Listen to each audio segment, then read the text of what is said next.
Hey there, kids. It's me, Oni the Unicorn. And I'm here to tell you that f***ing your dreams ain't cheap. In fact, it costs a ton of cash to do. So that's why me and the Oh No Radio Show need your help. Just go to the website displayed below and hit us up with some cash, yo. $1, $5, $1 million if you have it to spare. Any amount is appreciated. Well, I gotta go because these dreams ain't gonna fuck themselves. See ya!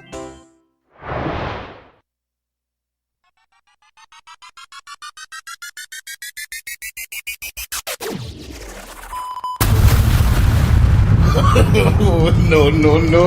No! God, please, no! Oh no. Oh no! Oh no. Oh no! Oh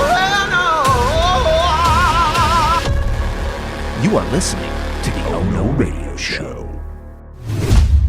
Eat a bag of dicks. You know, sometimes I question why the number lock key ever existed.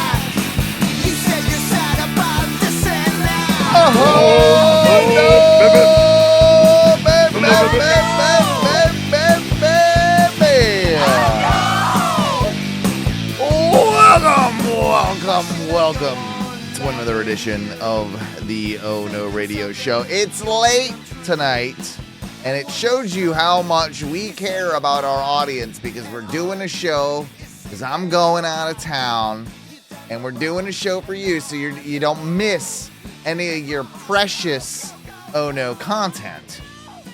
Ladies and gentlemen, my name is Owen. I'm the captain of the shit ship.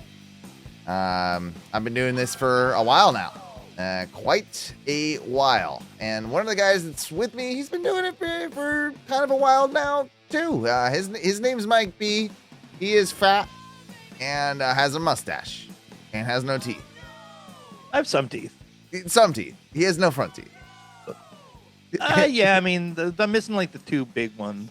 But he's killing it because he's got a bunch of water in the corner near the door. Yeah, I got a whole thing with the water. And he's got some things strewn across the rest of the apartment. And and he's getting his own. For the first time, he's going to be getting his own. He's going to get his own place. Solo apartment. I cannot imagine how disgusting there's just not going to be anything in it. So, I mean, how. You're going to have what I call a black guy apartment. You ever been to a black guy apartment? I can't say that I have, Owen. Okay, I had this friend. His name was Brian, right? I forget what. I just used to call him Black Brian because I got a couple friends named Brian, so he was Black Brian, right? And Black Brian informed me that black people do not like to put anything on their walls. They do not like art. They just like they like the look. It's like, no, we like white walls with nothing on them. Did you know that was a black person thing?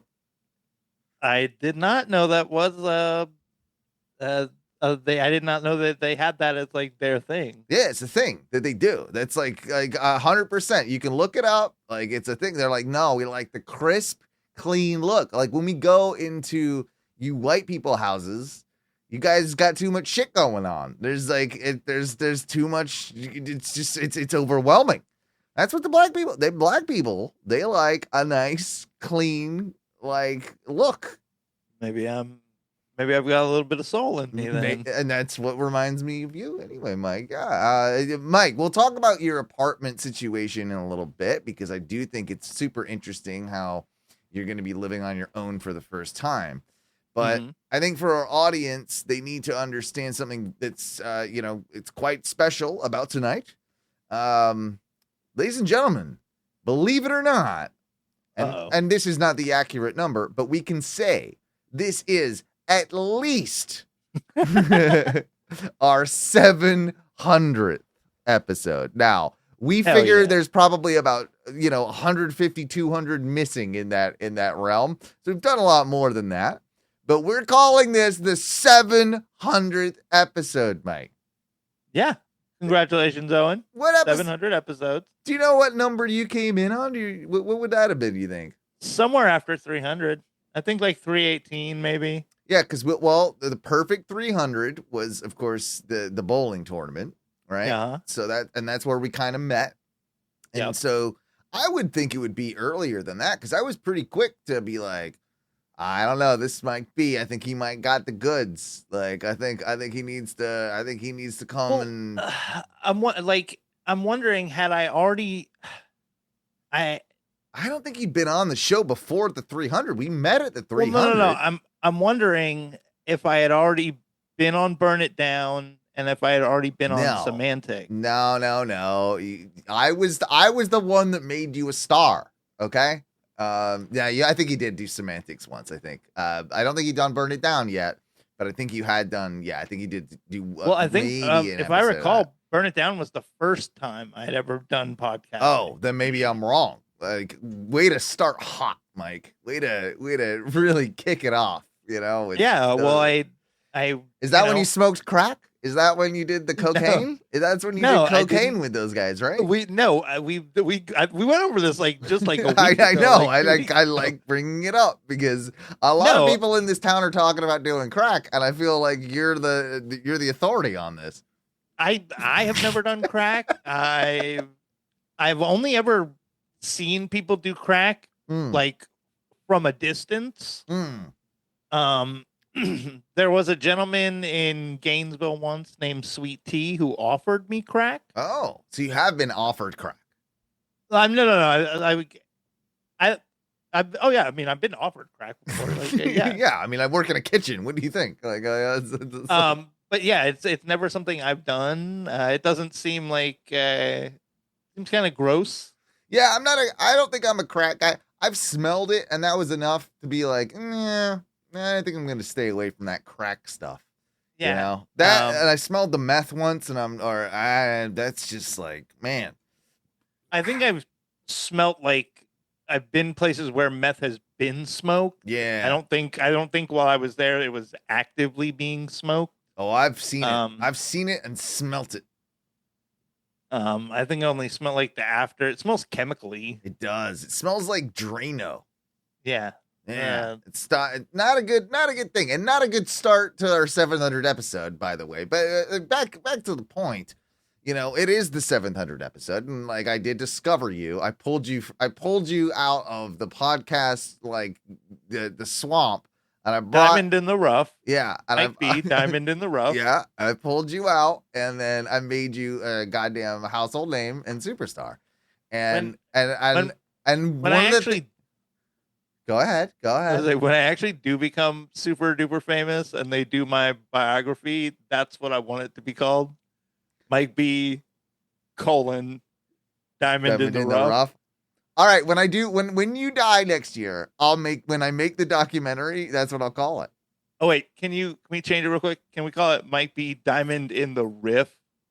I do love riffing. No, I don't like it. It's not clever enough. It's not good enough. I don't like it. Speaking not being clever enough, I saw you on Tom and Dan this week. You were gallivanting around on other people's podcasts.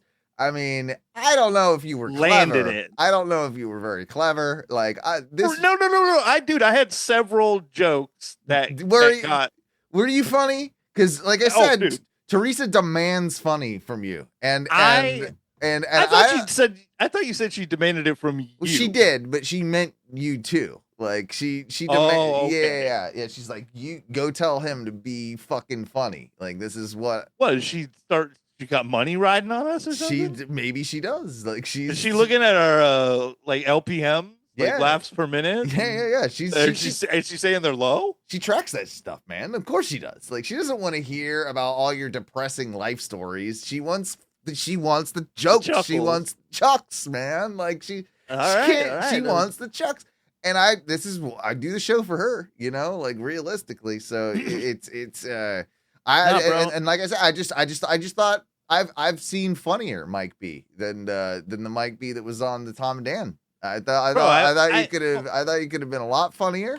I thought you could have plugged the show a lot more. And you know what? I think the heat of the spotlight really got to you. I thought I sensed a little bit of nervousness in Mike B on Tom and Dan this week. I'm always nervous just because I listen to the shows, but like in the moment, like trying to recall specific information about a show you listened to like 5 days ago. It is tough. And I do listen to a lot of podcasts. Like I don't listen to music. Like if there's thing going on in my ears, well, these people don't understand what the hell we're talking about if they don't listen to Tom and Dan. So explain just a little bit what went on.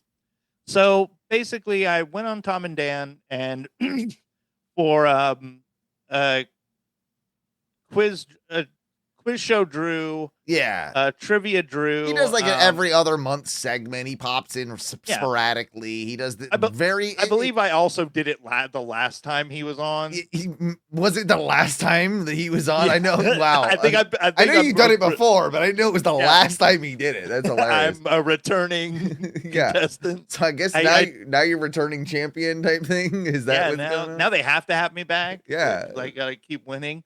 But basically, Drew makes questions that come from the show, previous corporate times, and this time he started using the BDM show as well.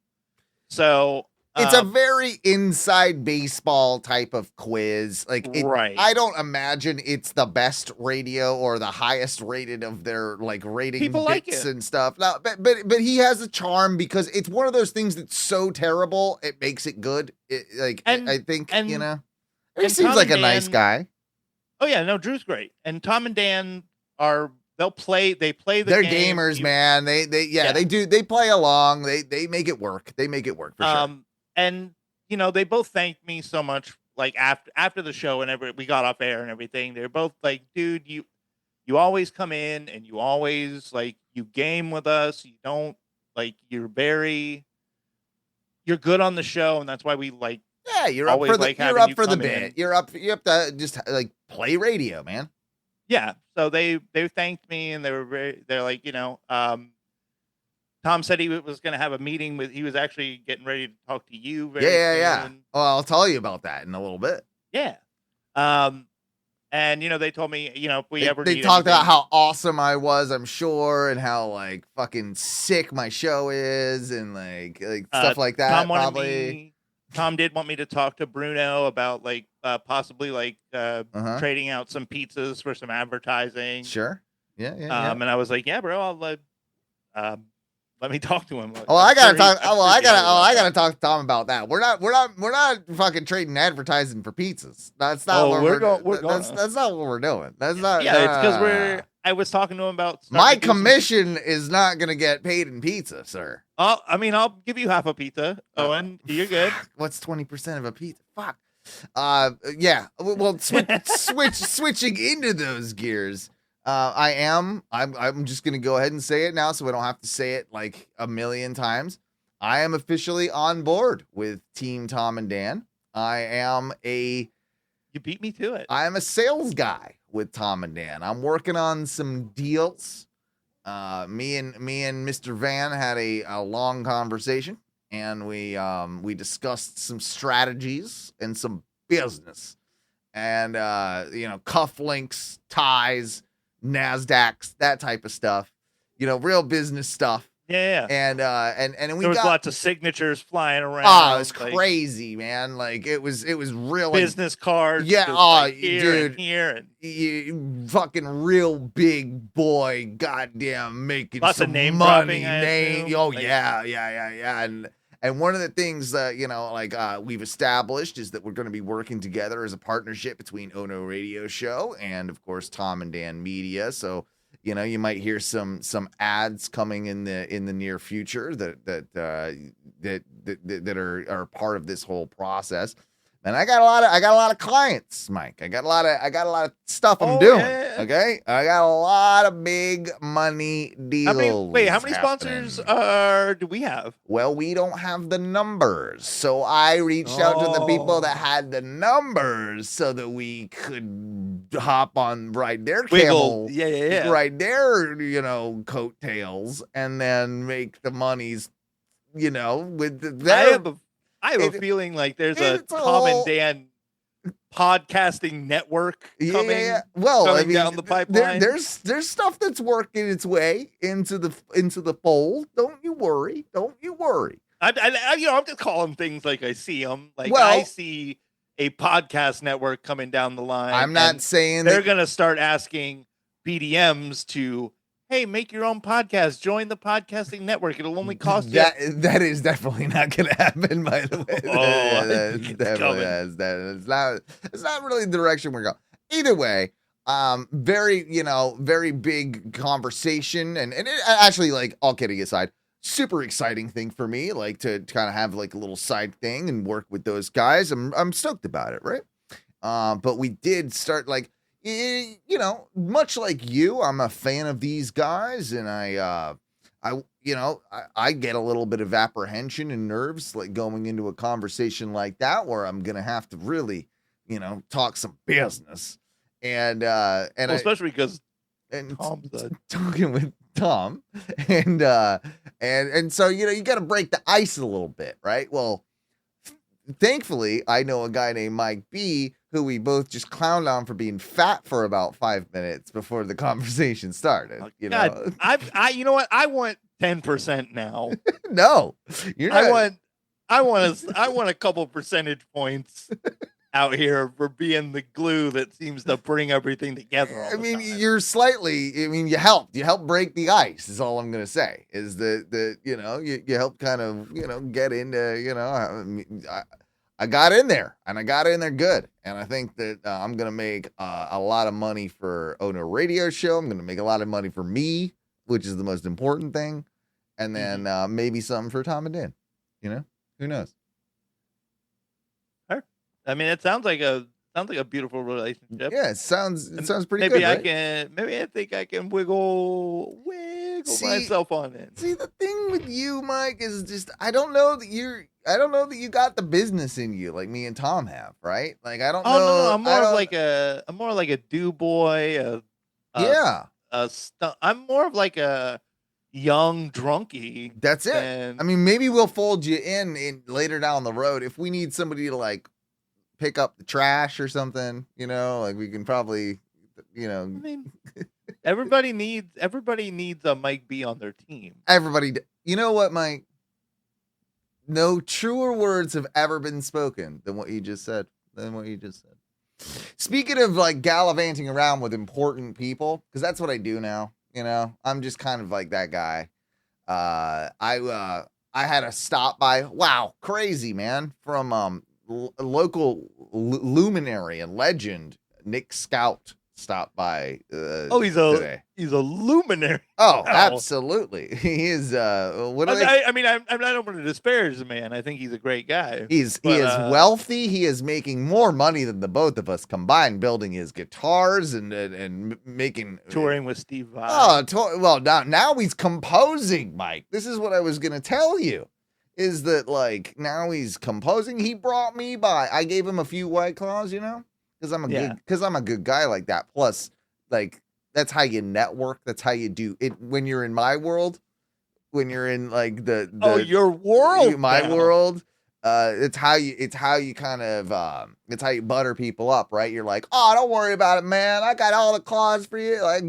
He drank a lot of my White Claws. And then he was like, you know what? I owe you something. And he came back and he brought me his own.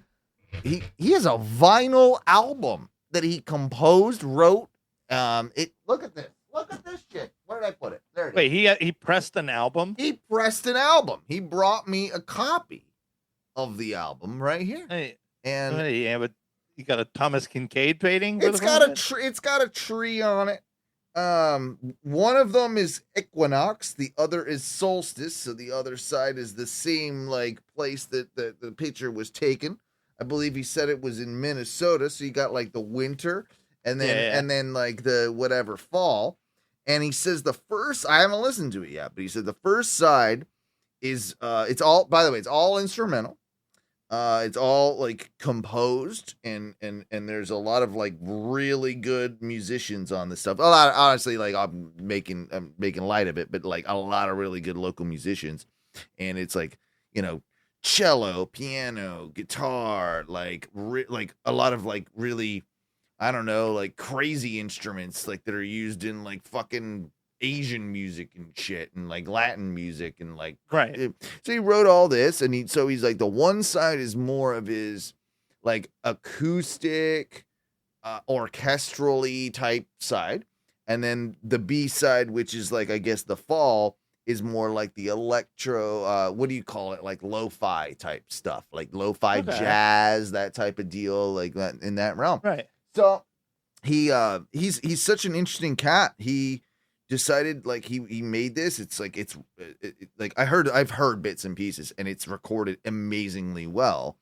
And I would assume so. Yeah. He has not put it up on any streaming. He refuses to put it up on any streaming. The only way that you can get it is literally through this vinyl, which I think is super like. Obviously, you're stabbing yourself in the foot monetarily there a little bit there, buddy. But yeah, but I don't think he cares about that as no, much. because he makes a good living. It's more about the art, right? And so I think it's super cool to own something that like is literally just available on vinyl. But these are the sorts of luminaries and artists and important people that I involve myself with the Orlando community. Like, well, I mean, Mike, you've been involving yourself with one of the most important people in the Orlando podcasting community for years.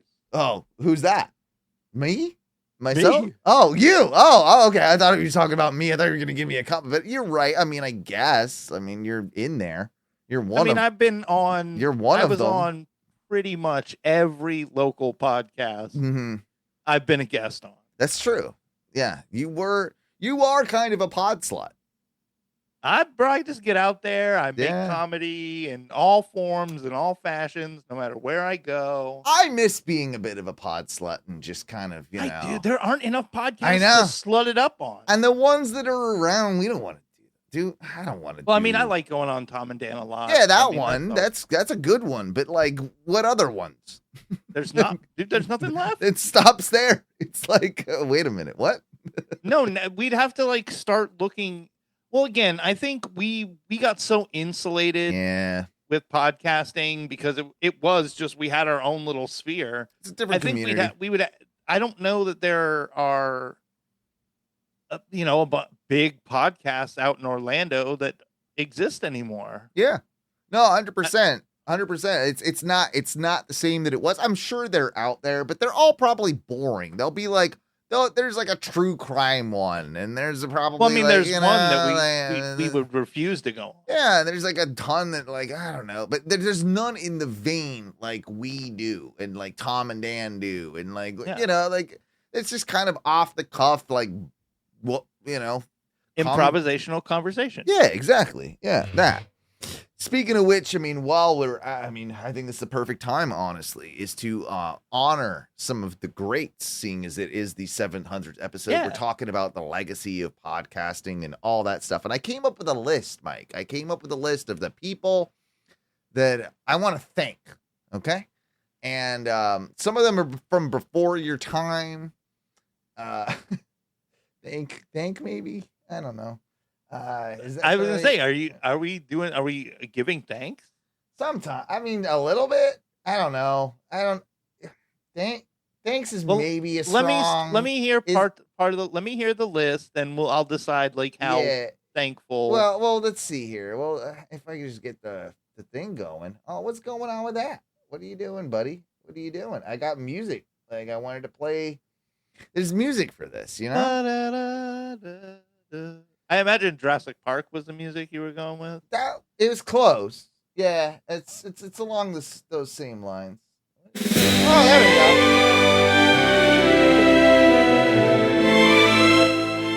go. Not far off, right? This is majestic. Yeah. This is like has an air of thankfulness to it. Yeah, exactly. It's like a award show, you know, like that type of thing. There it got quiet. Hang on, bump it back up there. All right, so the first guy I ever did a podcast with, guy named Val. That was when we called it the Angry Inch, Mikey. 2 episodes. It was called the Angry Inch. Yep, me and my buddy Val. Small penis joke. You had aspirations to podcast like even before Oh No. It was, or did it just turn into? It turned into Oh No, right? So you only did 2 episodes though. 2 episodes. It was called the Angry Inch. Later down the road, we had my friend. Oh, the music's being all stupid. Hang on. But no, so we had Val for a little bit, right? And a couple episodes, and then along came my buddy Tony. Oh, it's interesting because I thought Val was gay, secretly gay, but I also thought Tony was secretly gay, and they actually got into a tiff on air about being colorblind or something. And so Gay Tony and Gay Val, Gay Tony was the first person to go, "Oh no!" And it was the whole Geico pothole commercial. That's where it came from, right? So that the story goes from there, and blah blah blah. It became Oh No Radio Show. Later down the road, we got Alex. Alex was, Alex was an old friend, and he was terrible on the show. He was awful. But what he did was smoke. He was a Swisher. No, he's a Black and Mild. He actually was the only person I know that used to just smoke Black and Mild, like for fun. I mean, I've known tons of black guys that smoked Black and Milds as like their preferred. He was a white bank teller from New Jersey, and he liked his Black and Mild. He had a friend called Black Brian. That was the same Black Brian I mentioned earlier. He came on the show. That guy was hilarious. That guy was great on the show, you know? Yeah. Yeah. I mean, like, wow, what a personality. So then you get into, like, Gay Christian who died. He was actually gay, and he died during Not COVID. Secretly. Yeah. Secretly gay? No, he was, like, real deal. He was like, the gay correspondent for a while, you know? He was in there. And then he died. And then old Duncan came along. And now Duncan stuck around for years, right? Like, Duncan was, like, kind of awful and kind of great at the same time. We had some great years, but you know, he moved on to become a weed salesman in Colorado, and then came back. I'm still in touch with Duncan, but Duncan, you know, like, there's a reason he's not on the show today, and it's probably because he doesn't want to do it, but also, like, our paths have gone separate ways, right? So we had Duncan, but he was a big portion of it.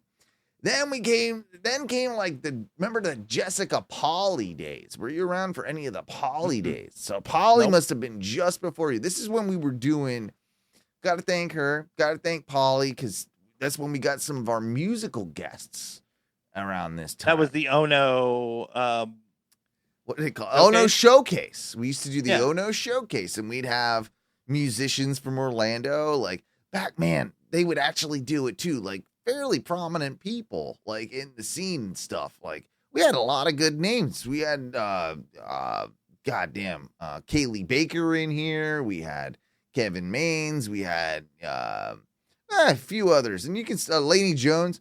You can find a lot of those on our YouTube if you really search hard enough. And some of those, like, were really cool because they were shot pretty well. They looked good. They sounded good, and we had some good musicians. So Polly was a great, you know, person to have in, because she had all the connections with Rollins Radio 91.5.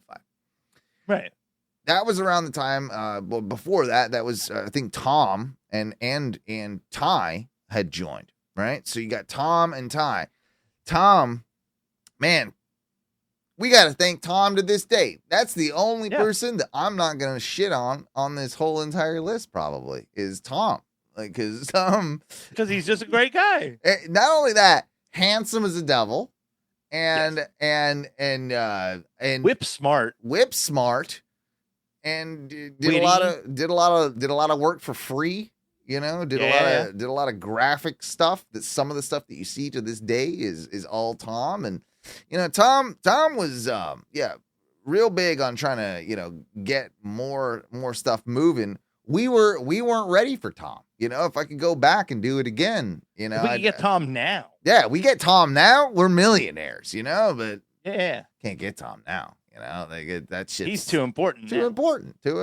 Maybe as I'm getting into these business dealings, maybe I can bring him, you know, back into the fold. You know what I mean? Everybody's got a price as the $1 million man. You can't afford Tom. I can't afford Tom. You could barely afford Ty. Ty started charging. No, Ty cost me money. Ty cost himself money. I don't know how it works, but somehow he cost us both money just being Ty. I get a bill for it every month, and I'm always mad. Yeah, every month I get a Ty bill, and I'm just like, $18 for Ty. For Ty again. So then we got to thank, of course, our good friend Zach Mills, Apple Zach's. He was red sweatpants, right? Good old red sweats. We got to thank him. He was a big portion, a big deal on the show for a good amount of time. And, you know, he's a guy that I think I can get him back in here. Like, for a one-off, I think I can get him. Maybe a here or there. There's the music again. And then there's the people that helped us along the way. Old Samantha Har. How about Samantha? You did forget one person. Who did I forget? Saul. Yeah. Thanks, Saul. The caveman. Saul and Etchy. Etchy. Etchy. Yep. Saul and Etchy were both parts of the show at different times. Etchy threw his laptop at me one time, and in the yard, he threw his he threw his MacBook at me, and that kind of ended that relationship. And then there was Saul. I think I said something pretty fucked up to Etchy, honestly. Like, I was just like, I think I said kind of like, yeah, you're just not that good on the show or whatever. Like, I don't know what I said. Anyway, I think I might have accused him of being crazy, and then he threw his laptop at me, and poor Etchy. I love you, Etchy. Miss you. Not that much. And then Saul was on when Tom left, and it was me, Zach, and Saul. And Ty. Yeah, and Ty.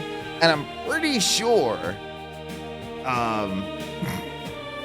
Saul thought Zach was racist, and he accused him of being a Neanderthal. And those two got into it, and then that didn't happen again.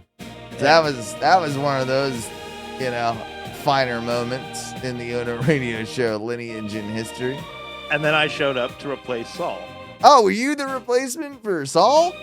Yeah, because I was still on the I was on the show for a while where it was you, Zach, Ty, and myself. Oh wow! It was a full studio there for a hot minute. Yeah. And then obviously Zach probably left, and you kind of like slipped into Zach's seat, I would imagine, right? Like, yeah, and then Ty left, and I slipped into Ty's seat. Yeah. That's it. So now I'm gonna go through. Just we'll rapid fire some of these, right? I'm gonna name some names, and then you just give me we'll play that word association thing, right? Where I'll give you a name. Oh no! I already know the first name, and I don't know. I don't want to say what name, I associated. First name. Oh, Travis Har. Oh, I love that guy, handsome devil. Handsome devil. All right. Peter Von Deborski, just in here last week. Love that guy, handsome devil. Swervy Jones. I love that guy, Handsome Devil. Not that good looking. Looks like a monkey. Honestly, looks Oh, very monkey-ish. God. He does. He looks like a chimp. He's got chimp features. He does. Right? You don't see it? I think he's got chimp. I think he's got chimp features. I don't. All right. Good guy though. Miss him. He just started back streaming him working on his video game that he's working on. Yeah, we should talk to him about that The sometime. Adventures Get him of on. Red and Randy. We got to give a shout out, of course, to Tom and Dan. Mostly Dan, because Tom's never done the show. I thought we tried. We almost had him. No, I thought we did get him in here one. No, we never got Tom on the show. Not in the studio. We got Dan. We've had Dan a couple times, but we never Yeah, we never love had, having Dan in. We'll get Tom now that we're business associates. We'll get Tom. Yeah. Oh, now you'll. Yeah. Okay. This is a weird one. Oh, can I bring one up real quick? Because I think By all I don't want to means. get Trey, our good friend Trey Sywak. Trey was on the list. I was going to bring him up. I was going to say used to be fat. That's my word association. Then now he's handsome devil. Love that guy, Handsome Devil. What about the old Fisher? Chris Fisher. The old fish. You know, I always thought he was an okay dude, but I think he kind of got into a MAGA hole. MAGA hole, and he joined Never- one of those moose lodges. Yeah, and and then became real big into yeah. the moose lodge, and I think that's where the corruption kind of seeped in. I could see that. But on the other side of it, you know who we do absolutely love, and I think very soon I've kind of got some feelers out for this one. Old Alex Moorhead. Mr. Moorhead. Oh, I'd love to. I love that guy. I'm gonna try and bring Handsome him in. devil. I'm gonna try and bring that guy in ASAP. He's a dude that he is the dude that I think was. No offense, Mike. I think he's the funniest dude. I think he's the funniest dude in Orlando podcasting for a hot minute, man. Yep. So I wanted to give a shout out to him, and then just, you know, a couple other like little small like good old SJ has been like a real like champion of our show, and I want to thank him. Yeah. Want to thank Cajun Brian, who gave you a job once upon a time. Yeah. Even though we're not super close anymore, Wait, Benoit? Yeah. I gave him a job. That's what I meant. Sorry, the other way around. Yeah. My bad. I was like, wait, when did I work? Yeah. Hey, wait, what? Yeah. I want to thank Ginger the cat. Oh, I miss Gingy. Yeah, I want to thank Ginger the cat because she gave she was a big big portion of the show. I want to thank my neighbor Hugh, good old Hugh with his ridiculousness. I want to thank even Janine. I want to thank Hannah. I want to thank my friend Doug. I want to say thank you to Mark motherfucking Hales. Mark Hales. I want to thank Mark's kids, Charlotte and Emily. What's up? Oh, I'll thank them. Mark's wife, Joe. Yeah. What's up? I'll thank her too. And yeah. I know we skipped over. We did Travis, and I know we brought Samantha up right away, but we didn't properly thank her. Samantha Hart, thank you so much. Yeah. Thank you for so being much. Such a sweetheart. We love having you both. You and Travis on. Come back. And Go with us. in all seriousness, we wouldn't be here without Mike B. Yeah. Wouldn't be here without Ty. We wouldn't be here without Teresa. What up, T? Thank you. Wouldn't be here without me, motherfuckers. We wouldn't be here without Owen, the Captain Butler, Mm-hmm. That's right. guiding us through the old comedy seas on the shit ship. Through 700 of these motherfuckers, at least. Like I said, at least. If this were a TV show, we would have been boring like 5 seasons ago. We've been boring long time ago. Now we're fucking unsolved mysteries at this point, man. We're just going. Like we don't even know what's happening, but we're doing it. Like we're just there. Bro, how many stories in Unsolved Mysteries were just, if you're driving down this road in Pennsylvania, be careful because there's a spook. There's a spirit out in the road. You said spook, and it made me laugh a little bit deep. I know, inside. you racist. And I just imagine that they're like, yeah, whenever I hear spook, I imagine a spooky black person. Like I like that. Because it's two things. It's like it's spook, like right, like you're. Like, ooh, it's a ooh. It's the racist term for a black guy. And it's also a racist term. So I combine the two, and then all of a sudden I get spooky black ghost.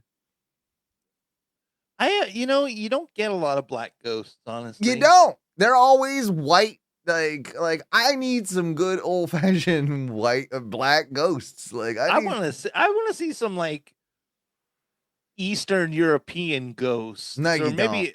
Ooh, No, what you about don't. an Aussie ghost? They're just annoying. Hey, mate, what you doing? What you doing? You know, Where you going? Yeah, they're not even just like, God, get out of the way. Like, I want an old like what about like a old African drummer ghost? You know, like I want like he's in the corner and so annoying. He's just drumming all like, yeah, he's playing world music over there. I'm like, shut up. Like I'm trying to listen. I would love it. Ty would get like all that, the yeah. old African drummer ghosts. Yeah, he would. He'd welcome them. Yeah. I just don't want. I don't want like a Latin ghost. I feel like they're just gonna like yell at me all the time and just everyone's just constantly mad at you. Yeah. They're telling you to clean your house. Oh, all the it's like immaculate. when they're just like. When a Latin ghost appears, you smell fabuloso or whatever it is. That'd be so good, though. I love that. That stuff's awful. I hate that shit. It's not that. I don't know. It smells like grape cleaning. Well, they have I bought some that's like watermelon scented. Now they got watermelon. You know what that's for. You know who's back. You know. Anyway, yeah. So that's like to honor the people that made 700 episodes. That was a real heartfelt tribute for me. Yeah, you know? I mean, there's a lot of handsome devils that we need to get back here in the studio. I mean, we really need. There's a lot of people I don't want back though on that list. You know what I mean? Like there's I would say it's probably like maybe a 20. Yeah, I was gonna say 80-20. Yeah, that's about right. 80% of the guests that we've had on the show probably could come back with no issue. Oh no, I was gonna go the other way around. Oh, whoa! I only want about 20% of them back. Like you guys, I could deal without you. You know, like whatever. Yeah, no. If we could also just get out there and talk about, we made it to 700 episodes. And we're still going strong. I think we're going to keep on going. How many shows didn't make it to 700? Oh. And just quit like a bunch of bitches. Fucking babies. We want to live our lives. We can't spare 2 hours. Yeah, come on. Like, get it together. We shit 2 hours. So we do 2 hours in our sleep, sometimes literally with Mike. But like we will do 2 hours, like nothing. Anyway. I mean, Ken, bro. Yeah, what are we doing? Barely made 200 episodes. Yeah, what are you doing? Like, we're gonna and you've got a full, like, you don't even have to improv. You've got nerd shit coming out at you left and right. Out the gang, dude. Yeah. The nerd shit constantly. I have to make shit up to talk about. I have to think, like you just go on like joeblow.com or whatever it is and you find your content. I hate that. I hate that we made our lives so difficult too. Like we have to, always come up with stuff. Like it'd be so much easier. Can we just start? Easy? Can we just start doing like a sports podcast or something where it's just like I'll quit. But I used to do the, you know, and still have we need to do more owner wrestling. Trust me, it will come back eventually. But it was so much easier a lot of times to do that because it's just like I already watched that shit, right? So it's like You're just talking about things you already watched. Yeah, and things happen every week, so it's just like, all right, I know what I'm going to talk about, you know, like not this one. Like I gotta figure things out. I gotta like talk about how like, yeah, I gotta do the clips. I gotta divulge personal information for the yucks. What about the number lock key? I brought that up at the beginning of the show. Like, why does that exist? Who invented that? I came up with that idea. You know, like talk about that. We haven't talked about it yet, but we should talk about it. Why is it there? Why is it there? It's fucking. Has anybody ever wanted it off? Ever? Well, I've never needed. Like, I think I have. Is it for fat people? I don't know because, like, okay, so I know that there are keyboards that don't have the number pad. The only numbers they have are like the numbers across the top of the keyboard. Yeah, they make those. So it doesn't make sense to me that if you would make the decision that like, okay, well, I want the number pad on the keyboard. The only thing on it is the home key, page up and page down. Yeah. That are like alternate functions for the numbers. Right. Everything else on that keypad is just for the numbers. It's just like a add, subtract, multiply, divide. It's a lot of wasted space, honestly. Like I don't have that. I won't buy a keyboard without the number pad. I do like it. Like I will use it when I'm doing my calculations because I'm a businessman, you know. For business. Yeah, it's for business. That's for. But my thing is like, why would I want to turn it off? Why would I turn it off? And also, I don't know about your computer, but if I restart, say I shut down my computer and I started up fresh, default off. No. Oh, I wouldn't want that. Default to on. Default on with that. Default, because I go and then I got some passwords that got some numbers in them. I go to like hit my numbers for my password, and it doesn't take it because it's a fucking number lock. I am sick and tired of number lock. I think we need to do away with it, period. And Put a different key there. Put a different key there. I want even if key doesn't do anything, just don't have number lock there. Like I'm sure I could come up with a better key for it, but you know what I mean? Like let's get rid. So we're on the same page. Get rid of number lock. Yeah, I don't think it's a necessary key. I don't see. I agree that there's not a real instance where I want it turned off. What I don't like right now is I've been saving up to get a new keyboard because like I bought like a really plain Wi-Fi keyboard, right? And the numlock and my cap lock key don't have lights. Oh, you want the lights? I want a light to tell me like, hey, I'm. Oh no, I'm with you. On. No, I'm with you. Like when I hit my caps lock, it's got a little light. Yeah, okay, I know it's on. My number lock got a little number lock. It's got. All right. Yeah. So hold the caps lock key does have it. Okay. So I'm good about that. But number lock doesn't.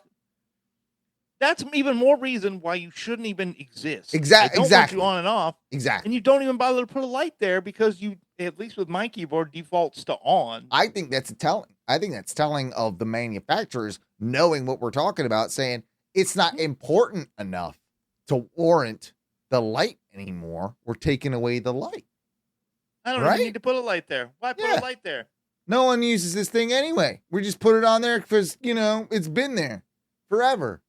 Sick and tired of it.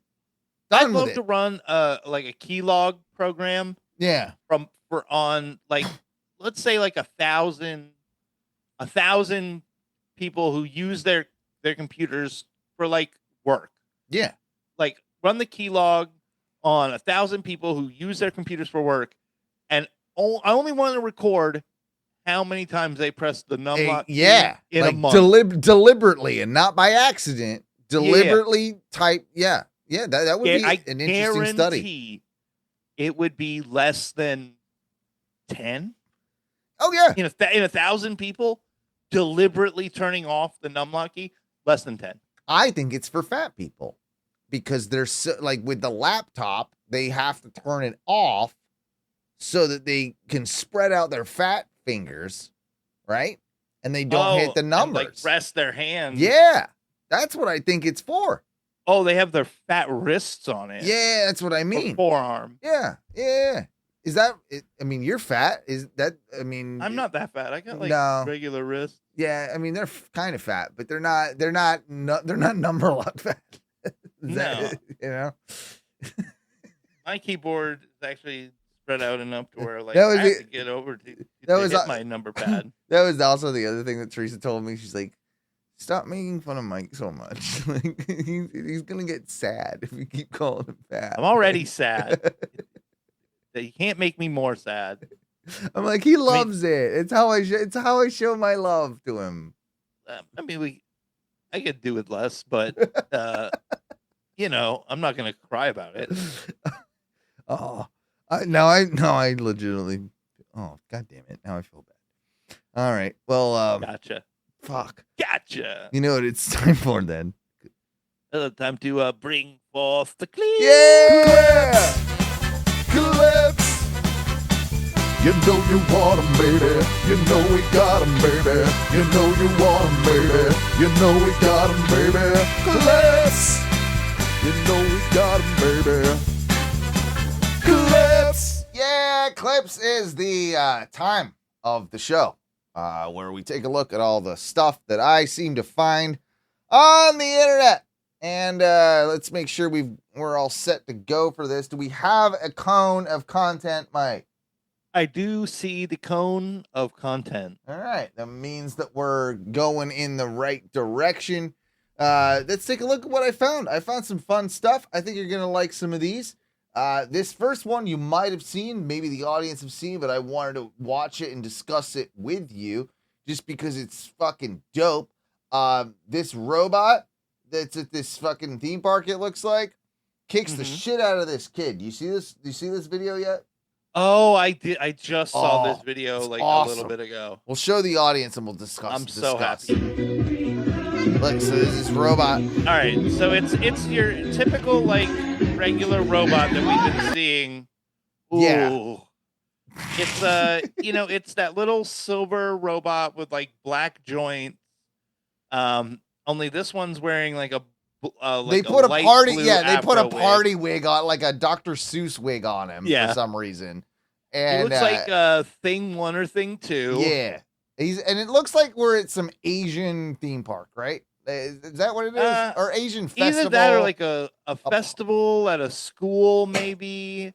Maybe like a park, you know, like they're doing Eat Fest or something, you know, like one of the, like, I don't know, something like that. And they got this thing like dancing, like doing a thing, like he's dancing to the music. It looks like he's dancing around, and then he gets down into like a stance and starts doing like some martial arts moves. Yeah, which are pretty sick moves, by the way. For a robot, he's got some pretty good moves. Yeah, dude. And do you want? we'll let it play. Yeah, we'll let it play. Going. Oh! And yeah, as he's punching and he's kicking like down the line, but you can see him. He's starting to stray a little close to like the line wall. Yeah, he's children. He's veering a little bit too far to the right, you know, like and the robot like plants his foot and goes to do probably like a stomach level roundhouse kick, and he roundhouse kicks this little Asian boy right in his gut, and like doubles this kid over. Oh, that's one of those that, like, if you were to do that to me, like, oh, that's like the wind sucked out of you, like you feel like, oh my god, like that.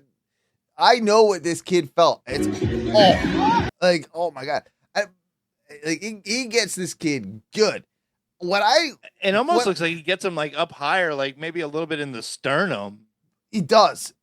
You're absolutely right. It might have caught him like, yeah, you're right, in the sternum. But like legit, like knock the wind out. Like, yeah, you'd get a little winded from a gut kick, but like getting kicked directly in your chest. Yeah. Ooh. so a lot of people are like, oh my God, like the robots are here. Like, no, here's the deal. Look at it. Look at the foot placement. They probably told everybody, stand on the yellow part of the sidewalk thing, right? This kid, fucking way out in front of everybody. He's in the red zone. He's in the red zone. I think this kid deserves the boom that he gets right there. I love the crowd reaction. It's great though too. Well, and then the robot like goes into like. Well, they paused the robot. Clearly, the guy was just like, okay, hit the panic button on that one. I don't know, Owen. I think this robot has now tasted blood. Oh, he's after us. He's never going to be satisfied. Well, he got that one good kick in, and now he knows he could probably veer a little to the right and kick some more kids in his lifetime. Well, on the other side of things, like when he first starts, he's just like happy. He's just like starts like just doing a little. He's dancing, right? Like he's just doing a little dance. Yeah. Why the need to go full like straight up? Boom! Like it does kind of come out of nowhere that he just roundhouse kicks this kid. Maybe they were listening to like Asian hardcore music. Maybe, and he needed to get in the pit. Yeah. I like this though too, because like we said, like obviously the dude that's operating him or something in charge of him, like hits the panic button and then like makes him do the whole like he's remote controlling him, like walk backward, get away. I was hoping that he would be setting up to like go again. Yeah, he wants to go. He wants to dance again. Like he was just like that bitch was in the red line. Like I told him not to be in the red line. Like I'm gonna roundhouse kick this kid. I think that's what happened. I'm coming for him. Yeah. So anyway, I thought we'd start with that, which is interesting. And what's also interesting is you brought up like dudes in the pit. And yeah, were you I mean, you went to a lot of hardcore shows back in the day, I would imagine. Were you a pit guy?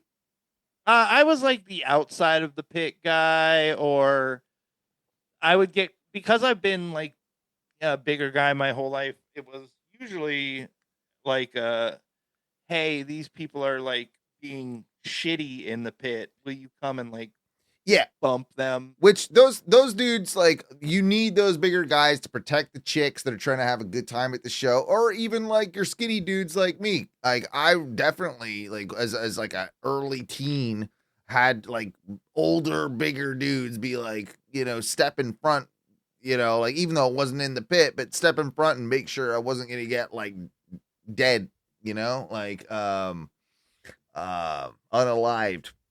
Yeah. And yeah, so I imagine you, I can see you being that type of dude. Honestly. So it brings up this next clip, which, tell me how you feel about this guy. Okay. What's up? Show me who's the fucking man. Let's go. So obviously, I assume you're talking about the dude who's just only kicking people standing on the wall. Yeah, exactly. Well, yeah. So this dude enters the pit. It looks like, where are we right now? We're at some. Do you look like you're in maybe like the basement of a bar? I don't know, maybe man. You're at like an actual club. It's a club. It's a real shitty club in the Midwest, probably, is what this is. Yeah. And yeah, like this dude. What's up? Show me who's the fucking man. Let's go.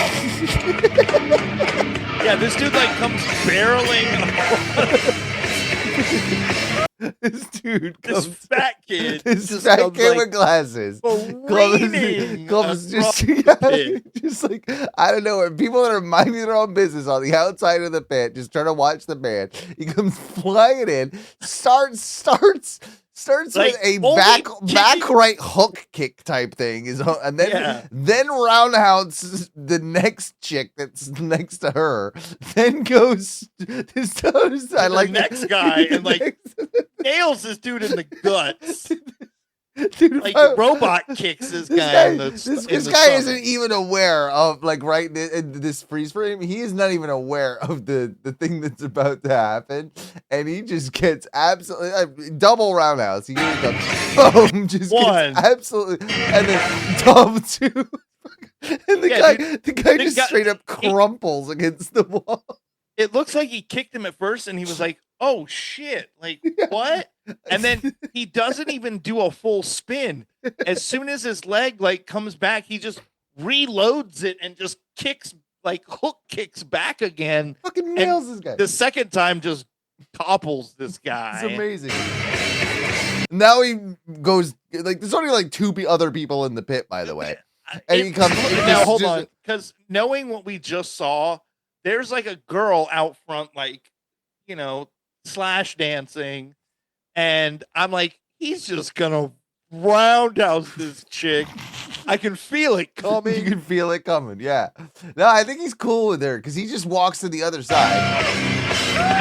Like nothing happened. Oh, I thought he was getting ready to like hammer into this side and just start back kicking, like mule kicking into this other side. No, Mike, he's just taking a break. He's just come back to his original position to, reload the missile. Check out the band for a little bit. He's into the chick that's doing her dance. Maybe he was trying to impress her. Maybe that's what it was. But he's not done. No. Oh, here he comes. He's already done a full tornado. He's gonna just here you go. Nail them. Oh, it's this afro. I can't tell if it's a girl or a guy, but you're about to see. He's just about to just wow this person. Oh my god.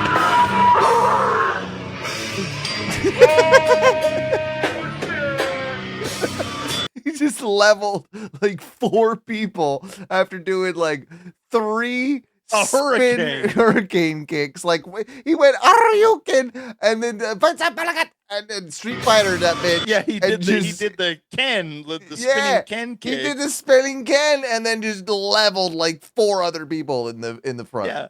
Same spot too though. He just came all the way. The thing is he's got way too much speed because there's not enough people in this pit to really like keep you from doing dumb shit like this.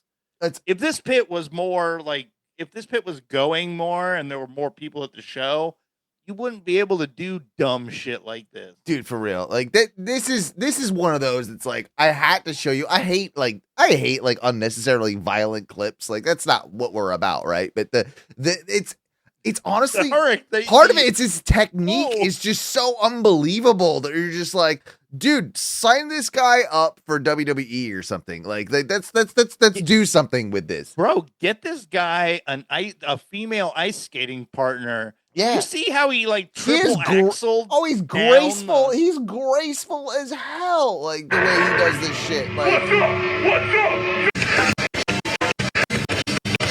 Sorry.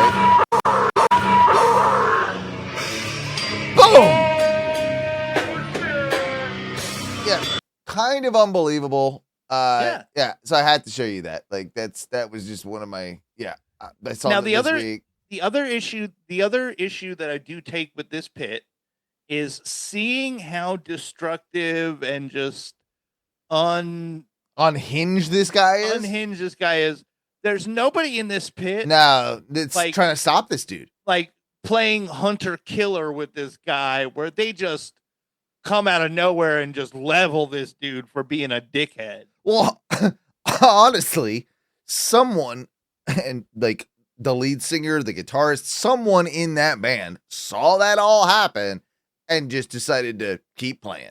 Like no, like if there's a certain amount of responsibility there. If somebody's getting hurt, you stop the music, don't you? You're like, no, hey, like that's in my opinion, that's what you should do. And honestly, I'm surprised that there's nobody in this Kansas fucking meat hall that didn't, step up to protect some people. Because a few of those, like they were chicks, man. Like he straight up like that's he just careened into a couple ladies. yeah. If that's Teresa, like you're going to die tonight. You know what I mean? If you hit, like that, there is no exception. Like there's something bad that's going to happen to you, and at very least, the cops are getting called. You know?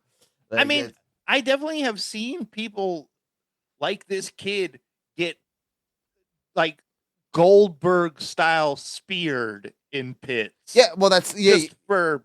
It's the play stupid games thing, right? Like you do that. There's always a guy bigger than you. Doesn't matter who it is. There's always a guy bigger than you that'll fucking wreck you. You know, if you go and start like swinging, like throwing punches in the pit. That's like it's anti.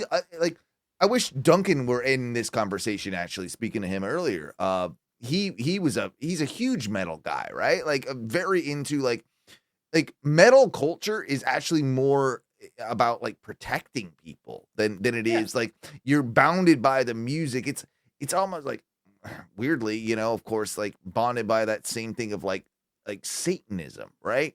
Like it's the celebration of the differences, so that you protect all of those people together, like in their weirdness. So you band as one, and you protect the weird. You protect those awful, you know, like not awful, but like those weirder things.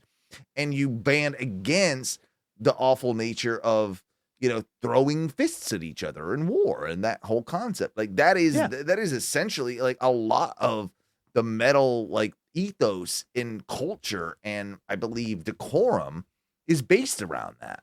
Like it used to be like I was more of a punk kid, and it used to be the same thing there. Like you don't hurt people, you know. You're not like in the pit to like damage people. You're in there to get like rowdy, like bounce around, hit each other, like you know, like with your bodies, and feel that visceral like sense with the music. And but you're not hurt. You know, you're not trying to. You're not swinging. You're not swinging your fist. No, I do like though where you have it stopped right now. The gentleman in question is back kicking this group of females. And you can see right in front of the guy in the yellow or in the green sweater who's about to get leveled here in about 5 to 6 seconds. There's a tiny little girl like moshing right in front of him. She's heading back into the crowd just in time to not get donkey kicked. She wouldn't. Like this she kid wouldn't in be the alive. green sweater is about. Boom. She's doing like jumping, spinning kicks. I don't know if that might have been a dude. That might have been a dude.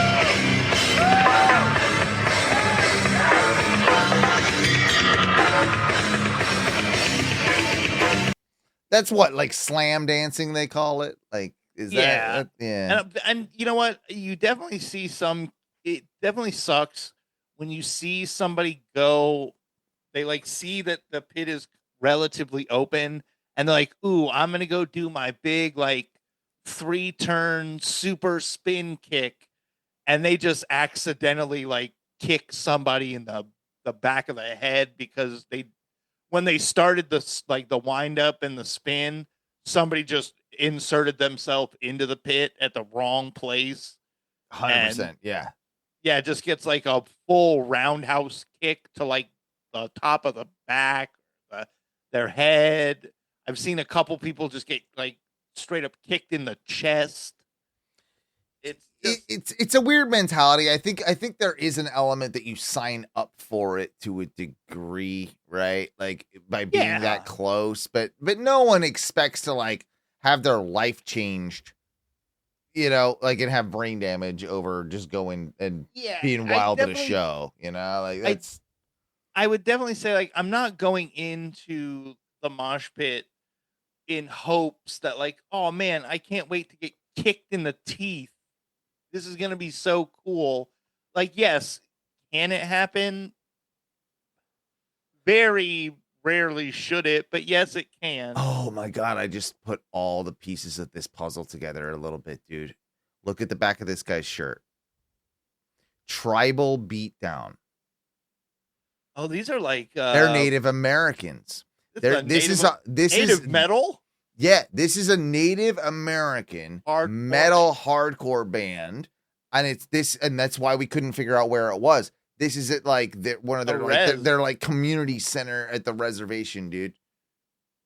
Bro, am I wrong? Did I just figure it out? Did I just figure that out? I don't know if it's on the res because there's a lot of whitos here, and I don't know that they're really allowed to come on the reservation. They might be though for a show, you know, like that. Maybe, like maybe they can get like the special, like a special. But it would also make sense why it's a little more lawless like that. Oh, you know? Is that why? That what makes more sense now? Yeah, because they're savage Indians. Switching gears. Do we need a palate cleanser? Oh, please give me some sorbet, bro. All right, here you go. It's a Russian man singing. Russian man sings breakfast song with his dragon. Here you go. Ooh.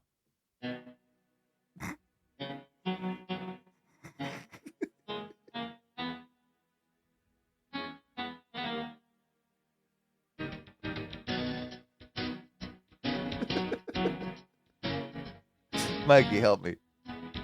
Guys, this is a little bit weird. There's definitely an old man sitting at a table with it looks like a little tiny bottle of liquor, some oranges, some little baby oranges. He got some tangerines. Maybe some little tangerine. It looks like he's got a little tiny, super fancy, tall shot glass. Yeah.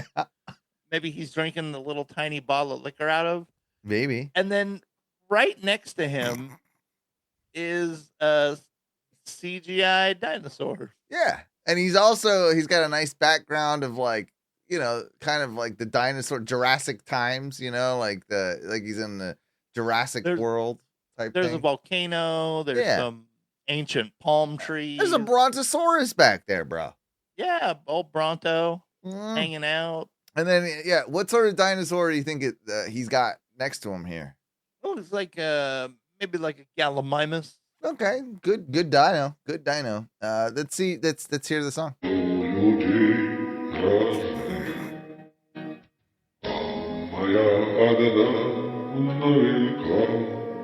I didn't know dinosaurs were Russian. Well, Mike, dinosaurs can speak every language. They were. You don't think they had dinosaurs too over there in Russia? Like that's a Russian dinosaur, bro.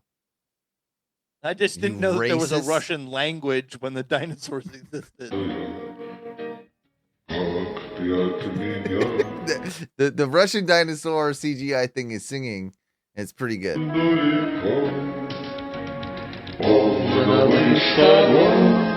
Now the old man has joined him. Oh, they're like harmonizing. The old man and the dinosaur.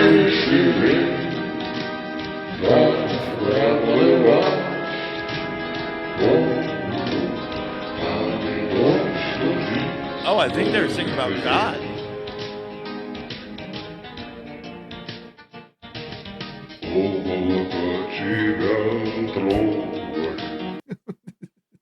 The dinosaur sounds like he's depressed. It's terrifying, isn't it?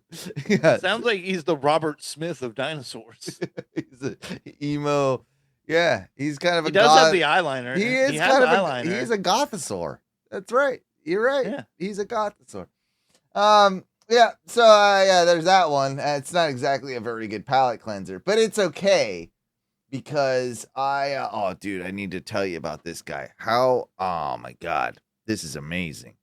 I got to remember this dude's name. I got to look it up in my history because the clips don't have the name, on them, whatever. Yeah. But you got this guy. It's Bobby something. Hang on. I got 2 seconds. But okay, Bo Daddy Harris. You familiar with Bo Daddy Harris? Can't say that I am. Bo Daddy. Bo Daddy. I did type in Bo and got halfway through Daddy, and it goes, "Oh, you looking for Bo Daddy Harris?" Yeah. He's like a big deal. Ooh. I think he was on. He might have even been on one of the big late night talk shows. I think he was on Fallon or something, or they played a clip of him or clowned him or something. But I'm surprised in doing this show that I haven't discovered him yet. And Man, oh man, I got a couple music videos. We need to do a little bit of a breakdown on this. This is tough, man. So I'll play you this first video. This is his song called Ride. No, you know what? Yeah, we'll go with Ride first. We'll go with Ride. This is Ride. Tell me what you think. Yeah, let's whisk it up now. So, initial reactions, just from that 2-second clip I played just now for you, Mike. He's a ginger with an unfortunate face. He does have a very unfortunate face. Did you also notice how off the sync was with the video and the audio? Yeah, it's not looking good. He's already starting off bad. I just want to let you know and let the listeners and viewers know that is not me, or like I'm sure if you're watching this, you can see that my voice is in line with my video right now. It is not my computer playing tricks. No, this is what the official video is, what was released for Bo Daddy Harris. And you'll also notice his very odd voice. Again, the guys with it up. Something different. But I'm still with you, girl. All the way. My little southern honey. To go. Come take a ride. Ooh, come take a ride. To see what it's like. Come take. Ooh, yeah, you gonna enjoy this. Ooh, yeah. So do you think, bro? Why? First off, obviously, this is awful. The music is absolutely terrible. Yeah. Do you think that voice is actually coming out of him? I mean, I believe there's probably like a kernel of this is his voice, but I feel like most of it is some sort of music magic. Is he sort of Asian looking, or is it just me? I think he's got an unfortunate. He's like a white Filipino or something. He's got weird eyes. There's something going on, right? Is he okay? Am I about to make fun of a special needs person? That's what I was gonna ask. Is he special in any way? I don't know. I just watched some of his videos. I learned about his music, and I knew I had to talk about it here. Okay, he's in a car, but it doesn't necessarily make me believe that it's his car. Because I don't think they would let him drive. This song is called "Let's Go for a Ride," right? He says "Go for a ride," and he is very stationary. Yeah, I mean he's always just kind of standing. Yeah. Fast forward. He also see some of the stuff looks like song. He is about to sneeze. That's kind of just his look. Rambo. Ooh, 'cause I don't wanna let you go.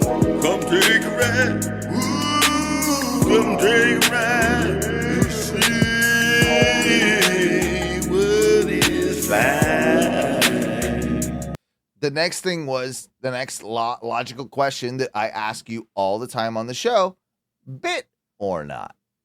I don't think. So this is hard. Because I don't think it is. Well, I've got 2 more videos I need to show you. So maybe reserve your reservations before we get to that, right? Yeah, let me see these other 2 so I can make a fully informed decision. So this is his collaboration with another artist. Oh, God. I think this was this one. This one's Drink on Me, I believe. No, that wasn't the one I wanted. That was the last one I was gonna play. Shit, my bad. It must be this one. Hang on. Just not gonna play. Okay, hang on. 1 second here. It's all right, guys. Don't worry. It's just a show. You know, these things happen. They don't want us to disparage the greatness that is Bo Daddy Harris. Yeah, apparently. Do you think his middle name is actually Daddy, or do you? Oh, it must be this one. No, I'm an idiot. There you go. Okay, this is his collaboration. I wanted to show you. Media production. So he found someone to do a thing with him, like a duet with him. Like he found somebody that was like, "Yeah, I'll do a song with you." Which I want to know how bad the other person's voice is. You're about to find out.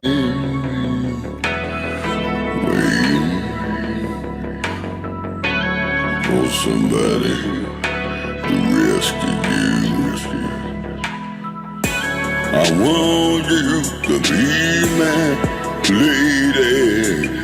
You know I'm swine for the princess and everything. Can you make out a single thing he just fucking said? He said, "You know I'm gonna swing for the fences and everything." Okay, I didn't catch any of that. I want you to be my red old dad.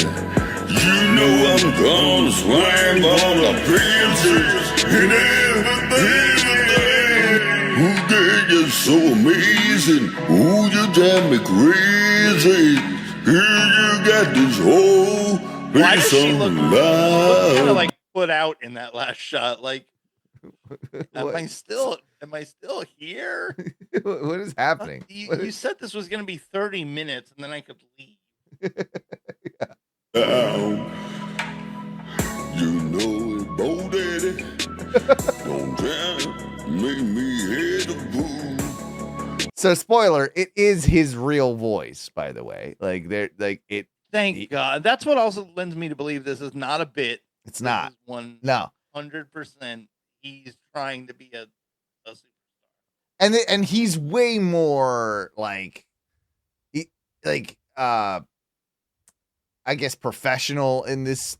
If I'm using that term loosely in this video, you know what I mean? Like he's a little more put together. You know what I mean? Like you can kind of see where, okay, this is what you're trying to do here. He also got like a 44-year-old woman to be like the love interest in the video. Well, I think she's kind of hot, but like but it's way better than Bo Daddy. Just to have you. You know I'm gonna be choosy. You know I'm gonna be groovy. With you. I'm upset, red or dead. What you doing later on tonight? You're not gonna scoop ya. What the hell? Hold on. Now, in this video, some of these shots, he does look a little downy. Is he really high or downy? I think it's a new game. Higher downy. I think this guy could be a little bit of column A and a little bit of column B. Oh my God. Now I want to hang out with a stone. I don't think you're allowed to give him weed. Why not? They can. Why not? Give them. They can have a beer. I've seen them drink a beer. I think you're not supposed to really give him that either. I see it all the time down at the pub. There's this Down syndrome guy. He gets some beers in him. He loves them. You get lit? Yeah. Fucking loves a good pint. Yeah. I don't know why, but I feel bad about that. It's fine. Here we go for that ride. It's terrible. He didn't even look very convinced about the line. So hang on. She sings at some point. She actually does sing, and I think it only makes things worse. It must be at the end here. Maybe. Oh wait, that woman is the collaborator? Yeah. Well, I don't know if it's like the model or. I want you to be my red. No matter where Maybe it's dude. I think honestly, there's a different version of it that I listened to that had the chick basically just going bah! Like in the like, yeah, a lot of that. Anyway, one more from Bo Daddy. This is called "Drink on Me."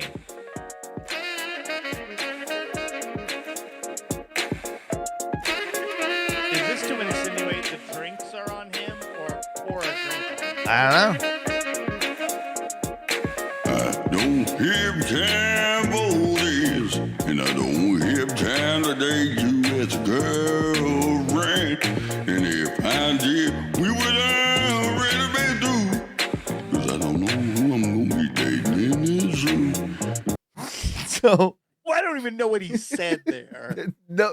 no one does. And the thing that is fascinating, Mikey, is that yeah, I was in bands. Yeah, I can make some music.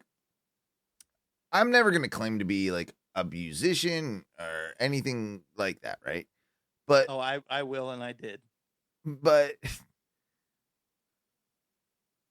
as bad as the bands I was in, like there was at least some form of like syncopation, right?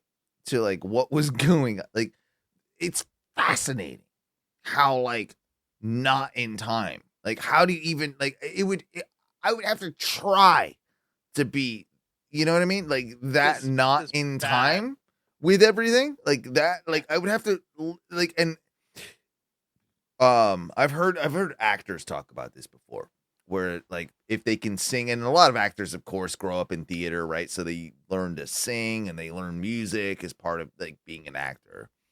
And they have, you know, a sense of timing and they know all of that, right? So the hardest thing is to like teach yourself then to like sing bad, right? Like because like if you're supposed to in a role like sing bad, like it that is actually kind of hard to do if like you're a good natural. singer. Or just have any concept of anything musical. like I'm not even not saying I'm a good singer. It's just like this is so. But just listen to listen to that again. Listen to that. No. Hold on. Before we play it, my bigger issue with this guy and with a lot of the guys that we play that fall into this category of like, is this a bit or not? The ones where they're actually like they're trying.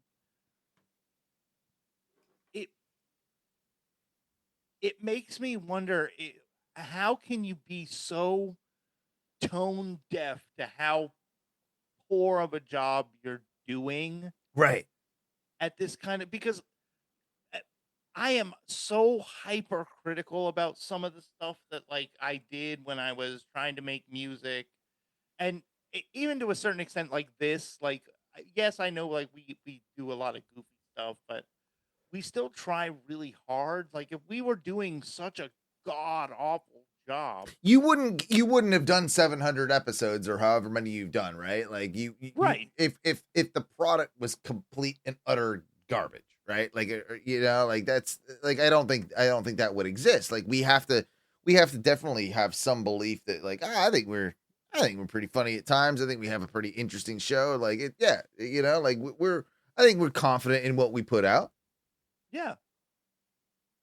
But I think that that is a thought for sure. Like you have to analyze it for sure, you know? But that's what like this guy, it's just what you said.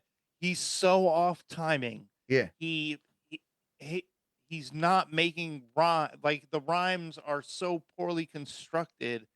The music is okay, but it's basic.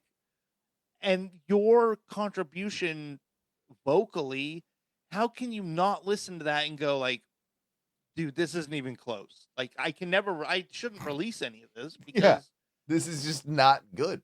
It's not gonna land. It's not gonna hit the mark like I want. No, to. he listens to this.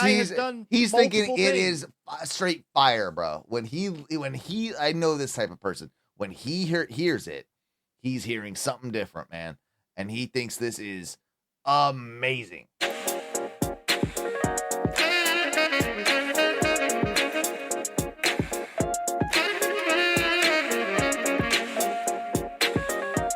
This ain't it.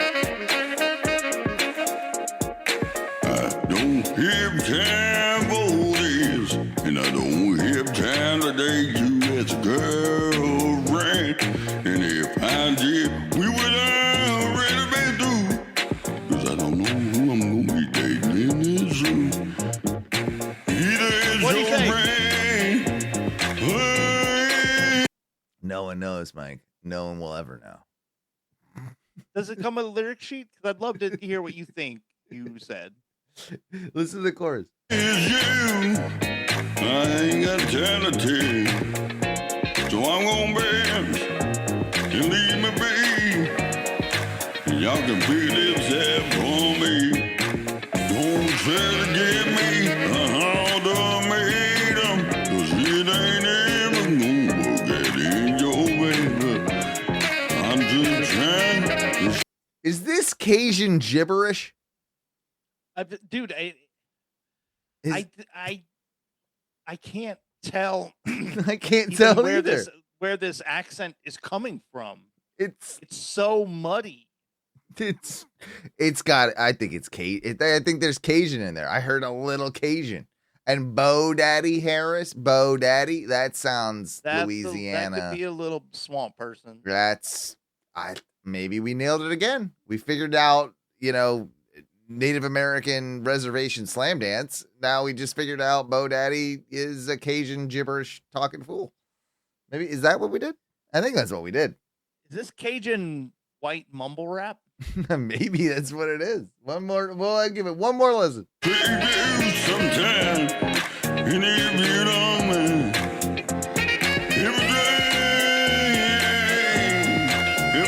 if a drink on me, oh, it keeps you occupied. Having my peace of mind. I think I don't know. I don't think know if it got any okay. better. It didn't. I think part of it is he has a real crazy low voice, and someone told him sometime, dude, you need to be like the next Barry White. You've got an amazing baritone voice. The unfortunate thing is that he doesn't know how to sing. So he does have like this natural ability that somebody talked him into, like, and he does, like, it's crazy, but he doesn't know that like other like kind of crucial part. Barry White can still sing, And I'm gonna go down the list. I've got the discography here, the Bo Daddy Harris discography. Oh wow. I'm gonna go down it. Or I mean, just the small little bit of the list I got right here. Sure. I'm gonna go down it and read you off some of these names of either singles or EPs or albums. Okay. We've got My Lady. Yeah, we played that. That was the one with the chick in there. Yeah, we got Ride, which we also played. Yeah, we played that. Yeah. We got Drink on Me, which we played. Yeah. Now we get to some real winners. Okay. We've got Bo Daddy Harris, Damn This Rain. Damn This Rain? It's a single. And Okay. the single, the cover for the single is a rainy window with some yellow flowers in it. Not really, doesn't really seem like a Bo Daddy Harris album, but Nah. all right. We got My Place. We've got This Damn Cold. These sound like we need to probably do a further deep dive on another episode and go deeper into the catalog of Bo Daddy Harris. This Damn Cold was actually the follow-up single to the previous single, This Damn Heat. Uh-huh. And then we've got my favorite one of all, Bo Daddy Harris, Gonna Give It to Ya. Gonna give it to you. Yeah. All right. Oh, yeah. All right. It says he's got 9,000 monthly listeners. He's And it doing says- good then. Bo Daddy Harris is the next big thing in country music and R&B. So I didn't hear much country I heard a lot of R&B when we listened to him. I don't did know see that a I even clip heard of some him R&B. when I was doing my research on him. The one thing I did see was people found him out in the wild doing karaoke. I think it looked like karaoke or a very tiny, like he was doing a set at a very, very tiny, like corner of a room bar type thing, right? But like people have discovered him online and they found him, and you can hear the voice. It is there, and he is as terrible live as you would expect. There There you go. There's that. There's a thing. There's a thing I found. That's you want a little bit more. I know you do. I know you want a little bit more. I wanted to. You can stay here for the day. To let the birds here to know. How many more rounds you plan to go? Don't try to get me a hard job made up, 'cause it ain't ever gonna work out in your favor. I'm too tired to save you. Sometimes I don't know. if you don't mind. I don't think it's hitting for me. It's I not think music, man. It's not music. Anyway, guys, that was Clip. Clips. You know you want 'em, baby. You know we got 'em, baby. You know you want 'em, baby. You know we got 'em, baby. Clips. You know we got 'em, baby. Clips. There we go. See, I'm still producing the show over here. Mikey, we got to wrap things up because, you know, we started late, and quite frankly, I gotta get to bed at some point. I got a long trip ahead of me. But one of the things I wanted to mention to you is it's my first trip to New York. I'm going to be going up to New York. So I've never been in all my places, been a lot of places. Never been to New York City, Mike. Yeah. And I haven't released this on the world yet, but I've always been fascinated with, you know, New York culture. I'm kind of an honorary New Yorkan. So New Yorker. Mm-hmm. You said New Yorkian? Yeah, that one.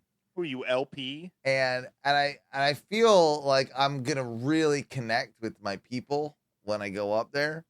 I just haven't decided yet, you know, what type of New Yorker I'm gonna be, right? And I asked AI to kind of like help me out, you know, like, oh, give me some photos. What is you know, Owen, New York Owen look like, you know? And I'll show you right here. See if you can see that. I can see New York going. See New York Owen there, looking pretty tough, looking looking like a street tough.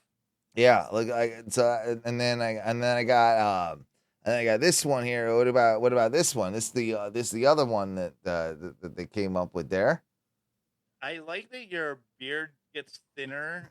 Like Yeah. almost to a chin, the little tiny chin strap. Yeah, I'll show that. Oh, I forgot. I didn't show the audience there. There's that one there. It definitely goes chin strappy. It definitely goes like, because that's what the New Yorkers do. So I'm just warning you. I'm gonna really try and assimilate. I can't decide whether or not I'm gonna go full hip hop Brooklyn. I'm gonna go Queens. You know, I don't know if I'm gonna go street tough. Like, what do you think? What do you think I should do, Mike? Because I gotta blend in New York. Which one would I blend in better with? The Crips. Yeah, Yeah, join the Crips. Okay. How do I do that? I mean, you just find a couple of them and tell them you'd like to sign up. I think. Where's the application form type thing? Yeah, you'll probably pay a small fee, and then they'll jump you in. Oh, how's that work? It's like 4 or 5 of them just beat the shit out of you. Do they really, though? I've thought about this before.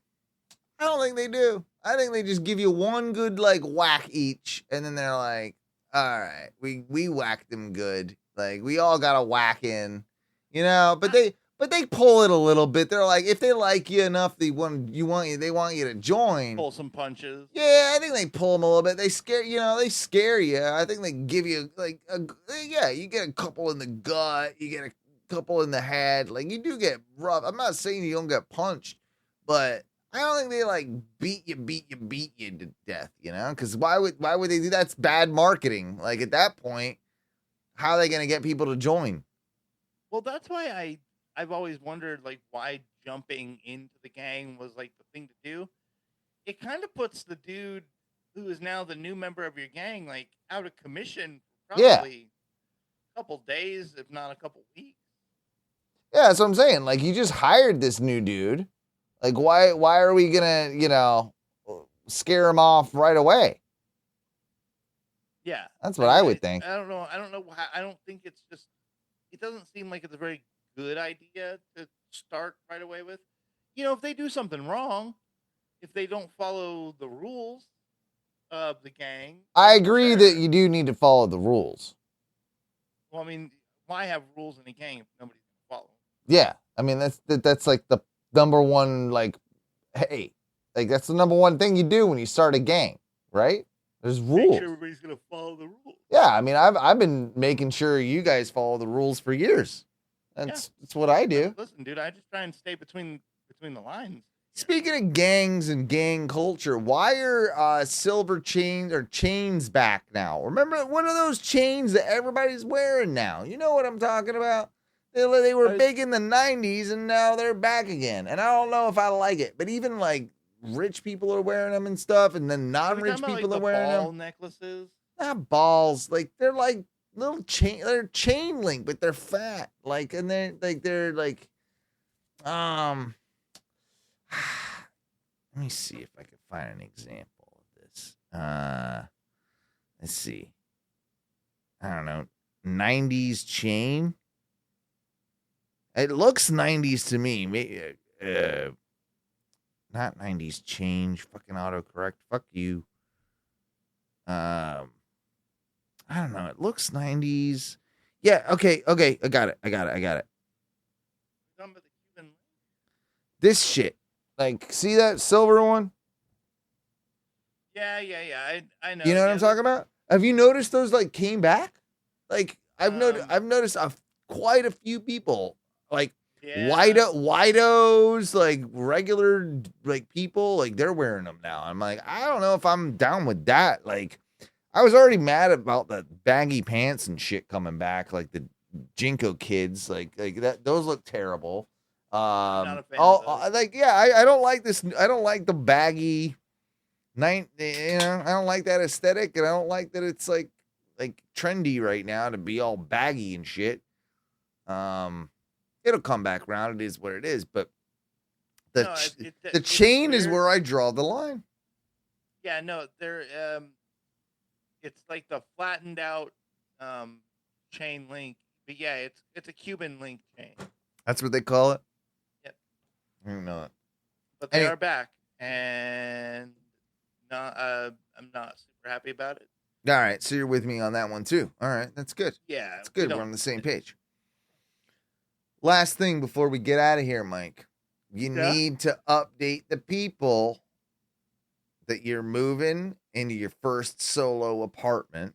We have talked about it. I know we brought it up, but we need to discuss this. This is gonna be a big deal for Mike B here. It's the first time you're living alone ever. Other than when I was homeless. How slobby are you gonna be? Bro, I just think I'm not going to bring a lot of stuff into the house. Like, I think I'm only going to have, like, 2 plates, 2 bowls, and, like, 2 cups.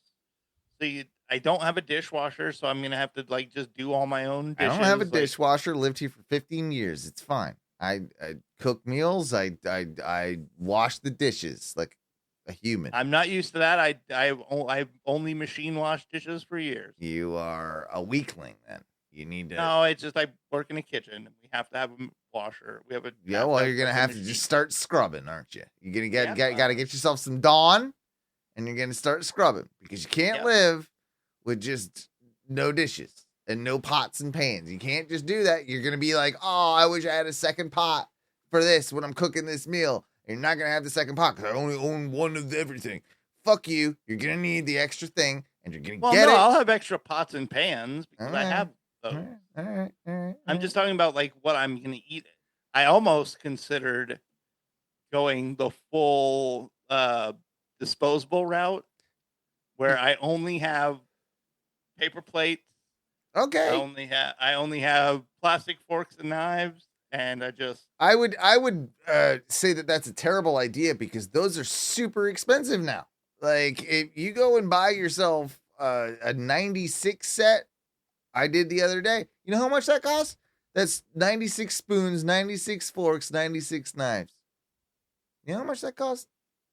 $20. 23. Yeah. Yeah, it's ridiculous, dude. You can't be doing that. You can't be doing that. That's over 3 months. Buy worth of a dishes. metal fucking few knives and forks, you fucking animal. Go to Dollar Tree. They're fucking almost nothing. I have silverware that I'm gonna be bringing with me. All right, good. Well, I'm telling you, I mean, I was gonna ask you what to get you, but I don't even fucking think you're worth it now. Like you're just trying to live complete like worthless bachelor lifestyle. You got to get your shit together, man. You got to make that shit look good. You got to hang some art. You can't be living like that, you know? Like you can't have bare walls and I have art. I want to see it. I want to see it up. I want to see you take some pride in your place. I want to see you make into a home. You know, like you can't live like that, Mike. What I am excited about, and I think it's kind of weird though. What are you excited? I do have a really large closet. Okay. It's oddly big. So it's the closet in my room. It's like the big closet, the only closet in the house, really. Yeah. The bathroom is like through the closet. Like you go into the room, into the closet, and then inside the closet is the bathroom. Okay, I've lived in one of those places before. It's nice because like I'll walk out of the closet into where all of my clothes are. Yeah. I mean, it's not bad, but you're gonna suffer like from humidity issues that go into your closet. I would suggest some damp rid. Because it's gonna get all up in your shit. It can make it seriously. It can make all your stuff all moldy and gross and smell funny. Ew. Yeah, it'll smell funny. So you just got to get some damp rid and throw it in that bitch. But these are things you're gonna learn. These are things that, as a solo man, you're gonna try and get some bitches to come back there. You're gonna Probably not. You're gonna like. Oh, you should set up some like sexy like stuff, you know, like for sex. Like you can put a sex swing in there, Mike. You could Can't do that. It's too small. You could sex swing it. Oh, I can see right. I could have a sex swing or a couch. Well, you know what I think you're gonna pick. And couch. Do you have a couch? Do we need to find you a couch? I have a couch. All right. Do we need? Can we get anything from our listeners? Let's get you some stuff for free. What do you need in there? Weed. Weed. That's. Yep. I mean, what else? I mean, you need. I feel like you're gonna need like an end table. You know. I could use a coffee table. All right. See, there you go. You got an extra. I have end tables. All right. I could use like something to put a TV on. I don't need like a big entertainment center, but I need like you need a TV stand. A TV stand. I could come hang the TV for you, man. You just buy a cheap mount. I'll come hang it. I'm good at that. I'll hang a TV for you. Can you have Freddie do it? I mean, I'll do it. I'll do it just fine. Can you at least have Freddie consult on it? Yeah, sure. I'll do a consultation with my Mexican. You know, he'll come do it for you. He'll come do it for you. I'll make him go do it. By the way, when I said I was going to do it, you know what I meant. That's what I figure. I'm like, can we just skip the part where you say you're going to do it and just get Freddie over here? You know, he's better at it. It's what he does. You know, he's good at these. I was gonna get you a housewarming gift. What's your outdoor space like? Do you have any sort of outdoor space? I have like a little tiny like space right out front. It Mm. is weird because so you know where the apartments are. I believe you said Yeah, you know where I they're at. drive past them every day. They're interesting looking. They're older school. They're actually kind of cool looking. Like they like I'm not even knocking them. They've done it. Looks. I've been driving past that place for years, and I always said to myself, if I ever got kicked out of this place, it was probably like one of the places I would check out like first. You know, just because I knew that like it would probably work. So it should be kind of nice, but I'm on the front side of the like complex. Like the two windows in my apartment Mm-hmm. look out onto Bumby. Okay, so I've got like the little grass area right between the fence and the road. That stretch of Bumby isn't too busy. You'll have some noise, but it won't be too crazy, I don't think. No, it should be fine. So I have like the little space out there. I just wonder if they're going to be upset, like if I got like a little like a pop up canopy. You're on the first like, floor, so that I could like go pop it up out there, like take my grill outside and do some grilling. I don't think like, they would. chill out. I mean, there's a right and wrong way to do it, and I mean, if you left it up 24/7, yeah, they'd have an issue They'll with be that. upset. Yeah, they'd be upset. But if you, I just mean like pop it out while I need it. Nah, I think you're fine to do that. Like you should be allowed to do that. I don't think that's an issue. But my thing was as I'm gonna get you some plants, bro. I'm propagating I'm cultivating and propagating some things specifically for Mikey right now. I've got some things growing. And wish it was, but no. It's I'm not gonna give you my my vanilla ice cream banana plant because you'd eat it. So you can't have that one. But I'm getting you some purple juice. Oh, how good. All the wandering Jews. Yep, they're gonna wander right into your home. You're gonna love them, and you're gonna get you some of those. What else do you want? You want some pothos? What do you want? You want to? I got you, man. I got you, man. I probably got enough space outside to put like one of those little like plant shelves. Yeah, raise a couple plants on it. I'm gonna get you some. I'm brewing a couple spiders right now. Okay, a couple spider plants. You're gonna get a nice. Good. Spider. Some spiders go good. That's what I need. Spider plants. Yep. I need them to take over the whole front of the house. They're good plants, man. Like, what do you want? Some snakes too? I got you. I can probably get you a couple snakes. Like real snakes or like plant snakes? Plant snakes, snake plants. I don't deal with the other ones very well. I whack them away with the shovel. Okay. I was gonna say I do the same. I don't want snakes. No. A snake plant, sure. I got okay with the black racers every once in a while. Just don't get too close. I'll whack you if you get too close. That's odd that you got good with the black racers. Yeah. I mean, I don't see any white racers around here. Maybe it's the neighborhood. I don't know. Like, what are you gonna do? Maybe they're just more. They live in the more affluent neighborhood. Yeah, they're like a little bit down the street, around by Lake Davis. Like they're the white racers definitely around there. I did. Oh my god. Okay, I heard like a crazy commotion, and I realized, oh, that's my local little pub down there, celebrating or cheering when the Knicks score, I think. And I should have been down there with my fellow New Yorkers. I should have been down. Because you're an honorary. But I had to do the show, so I was just like, well, it is what it is. Can't be there for everyone. Can't be. I had it in my brain though. I was there in heart, like deep down, and yep. I'll let you know how that goes. Yeah. How I assimilate. Let me know how the New York happened. Yeah. Is there anything else you need to discuss before we rattle off out of here? Man, not so much, dude. It's been Okay, there is a little something. All right, let me hear it. I got time. I've been at my job for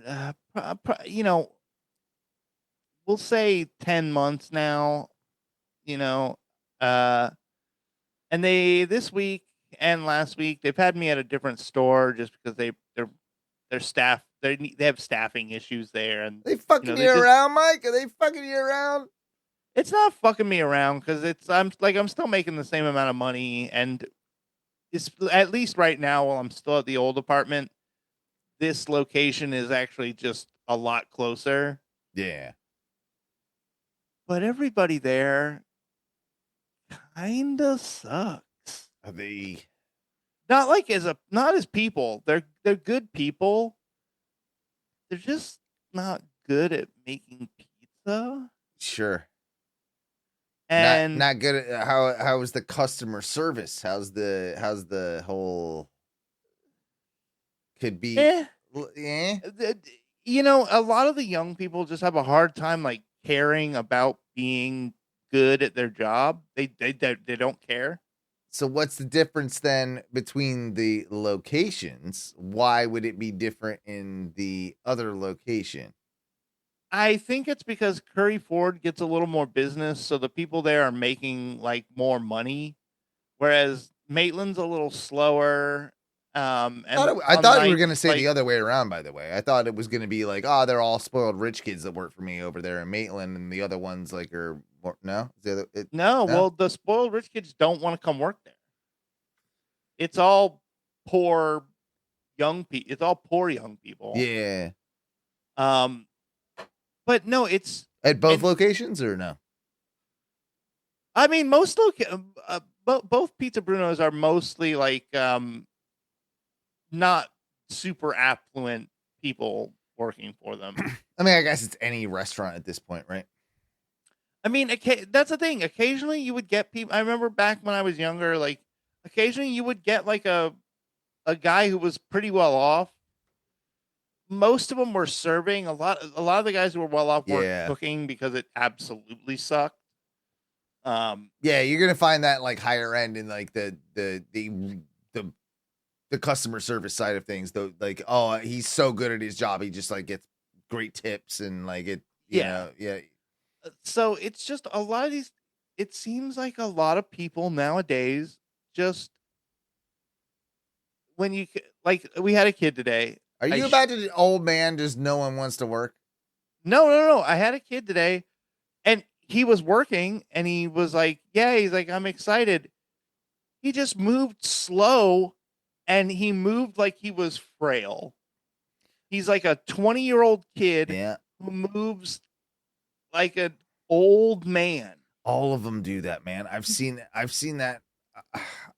I'm seeing that myself. It's like is it like a super deliberate thing too? Like everything has to be like overly deliberate and like I do this and then I think about it for 20 minutes and then I think and do that and like it like that's what I'm experiencing. I'm like in the younger generation. For me, it's just like no, I'm like even if it's like not perfect, just go do it. Like do something and then gotta get back to it later, whatever. Like you just move. Like I'm constantly fighting that. Like that is a thing that I'm noticing as I get older, as I'm now 40 years old.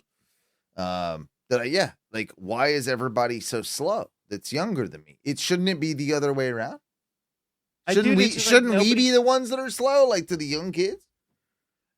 I just feel like there's no sense of urgency. Like because nobody cares. It's just like, whatever, like I have to do, and I understand that part where it's like, dude, the world is just a shit show right now. Like you can try your very best, and at the end of the day, like this restaurant could close down in a month because prices are just keep going up and up and up and up and up. I understand that, like, yeah, this job might not be here in a couple months. But while it's here and while you work it, why would you not try? Take some pride in something, like even when I've worked at places that I've not necessarily liked the company, Universal, I still took pride in my job and what I did, right? Like it always was forefront, even though I don't like necessarily I don't care if, the billionaires that own this place make $1 or not. But what I can do is make sure that my show that I'm in charge of is going to be the best it can be. And I think that can go for any level of job, right? Like whether it's the pizza or I'm going to make, hey, I might hate working here at Pizza Bruno, but I'm going to make the best goddamn pizza, because what else is there? Like you're only going to do yourself a disservice at that point if you don't do that, because you're going to make yourself more miserable. At least if you have that, you're like, I've got something while I'm here and I have to be here to make money. I might as well my hat on. I might as well, be the best dough thrower or the best whatever it is, right? That you can be and make the best pie or whatever. Like you take some pride. Try any job. This is a lesson to anybody listening that's younger than us. Any job that you get. Bro, anybody who's my age too, because I run into plenty of guys my own age who just don't give a fuck. Can't seem to fucking care about. Brother, you're 40 and you're doing this job too. Well, can't be bad at what it. I was gonna say is even a little bit different than that, because same but different. But every job that you do, you have to try and get something out of it, some skill, some anything that can benefit you further down the line. And I think that if you aren't doing that with whatever you're doing, and you don't see the possibility of that, then you're doing yourself a disservice, because you're not going to ever move forward in any way. Like if you become the best, all of a sudden you work there for a year, you're a kid in high school, you work at a pizza place and you make a killer fucking pie, and people come and be like, who's cooking the pies today? Oh, it's so-and-so. All right. You get a little bit of a reputation. You have something, I believe, in your industry that you can take with you. You can then take that and be like, yeah, I mean, even if it's not a reputation necessarily, you don't get that big, you can take those skills and you can work at this next burgeoning pizza place that opens. There will always be one, right? It sounds like it's nothing, but it is something. Because that's you will say you had to learn that skill. And I know you take a lot of pride in that, and I value that a lot. No matter what, we joke all the time, Mike. The one thing that is very similar between us both is that we take pride in almost everything we do. We apart from the show, obviously a joke. I do take pride in that. I mean, still, I think we still take an amazing amount of pride in this, and that we do. Of course we do. We're still trying. Yeah, absolutely. And I'm super proud of the product that we typically, release. And it's the same as any show that I put on in the corporate world, or anything that you do with any restaurant that you've made. You've always done the best that you can to make great food and great service, a priority. What right? I had to do. Yeah, exactly. So no, I is that just is that an apathy thing? Is it a result of the world just getting sucking tougher, yeah, and harder to continue to survive in? Are we gonna? My problem is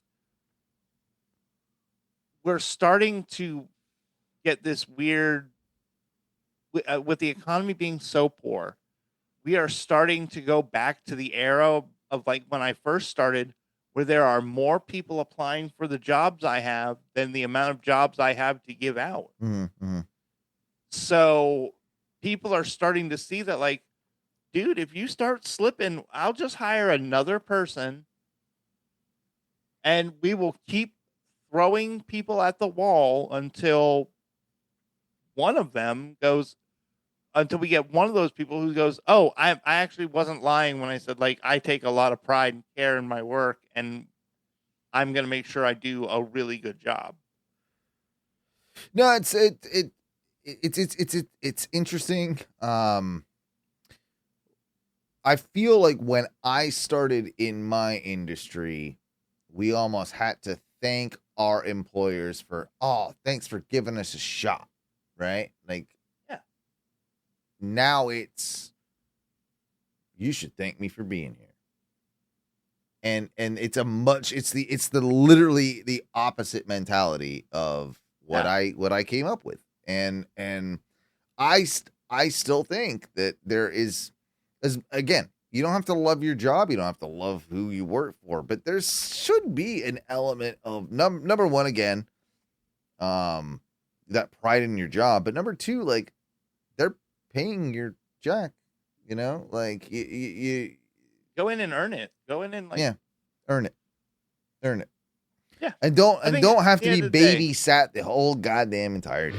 God, we're boring old men. Come on, we need to spice this up with something funny before we get out of here. Jesus. Well, here's the thing. While I do think that a lot of my coworkers are not great, what has been pretty hilarious is the amount of motherfuckers who think that it's just okay to bring their fucking pets back into the restaurants. We have had a surge again of these dumb motherfuckers who just can't seem to understand that restaurants aren't the place for their fucking pets. And not service animals. We're not talking about that, I'm guessing. No. Are we talking about little pee-pee dogs that they just bring in, or are we talking all sizes? About little tiny pee-pee dogs that be carried in. We're talking about dogs in strollers, which I had one of those come in tonight. And when I said, oh, hey, I'm really sorry, like, we don't allow dogs in the restaurant, she goes, oh, well, he's in a stroller. No. Nah, that doesn't matter. I'm like, oh, ma'am, I'm sorry. Like, the health department doesn't care, like, what the dogs are housed in. We're not allowed to have dogs in the restaurant. That's ridiculous, man. And this woman wanted to argue with me. Yeah. About how, like, oh, well, you know, it can't really do anything. It's an older dog and it's in a stroller. I'm like, ma'am, the health department doesn't give a shit. Yeah. They don't care. Dogs shit where they want to shit. Dogs, like, people are allergic to dogs. Like, there's a lot of reasons, like, they scratch, that, like, there's a lot of things, like, it's mostly the shit that you can't, like, that the health, department is going to be like, no, if that dog, like shit in that stroller, that would be a violation, like, it'd just still be a problem. It's a problem. So yeah, no, like, I obviously hate that. I don't know if I've noticed that, but I don't go out a ton, like, really in town. I've seen a laxness in, I would say, like, bars in general. A couple of bars I visited, like, they're always kind of like, as long as it's cool, it's fine. Like, there's a little bit more willy-nilly, but food's not involved. So it does change the game if there's... Brother, lately I've seen people dragging dogs into Publix, into a Winn-Dixie, into Walmart. I don't know where the fuck all these people got this bold-ass idea that your regular-ass dog belongs in a grocery store or a Walmart. It's interesting. I'm gonna definitely be paying more attention to that now, and we should ask around.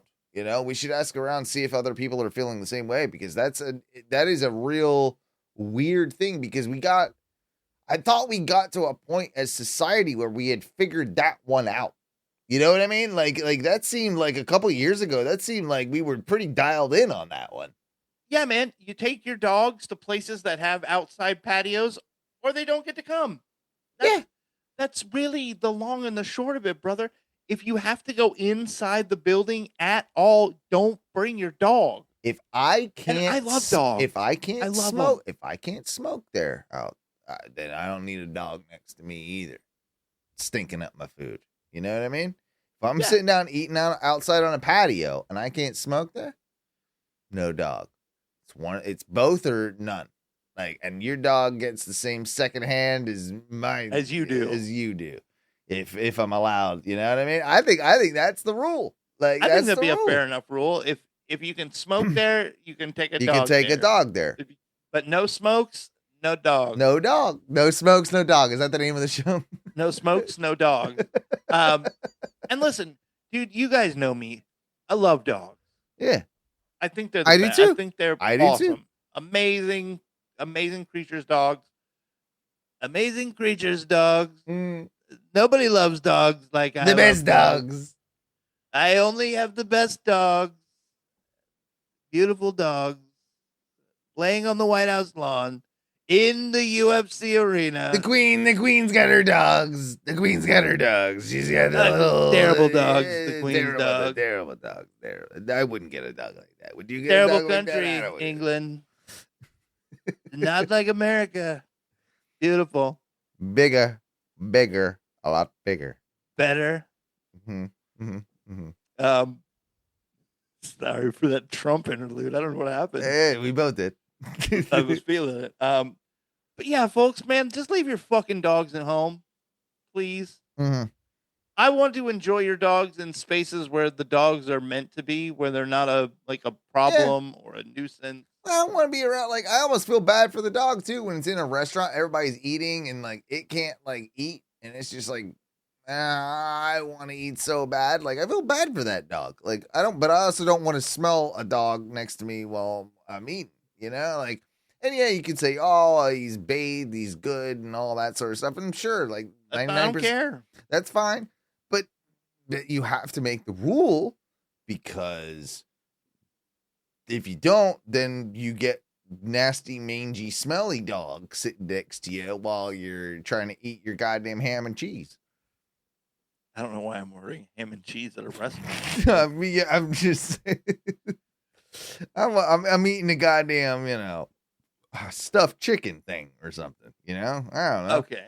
Yeah. That'll go out for. Like some sort of, I don't know. What am I into lately? Oh, I've been into Korean barbecue. Yeah.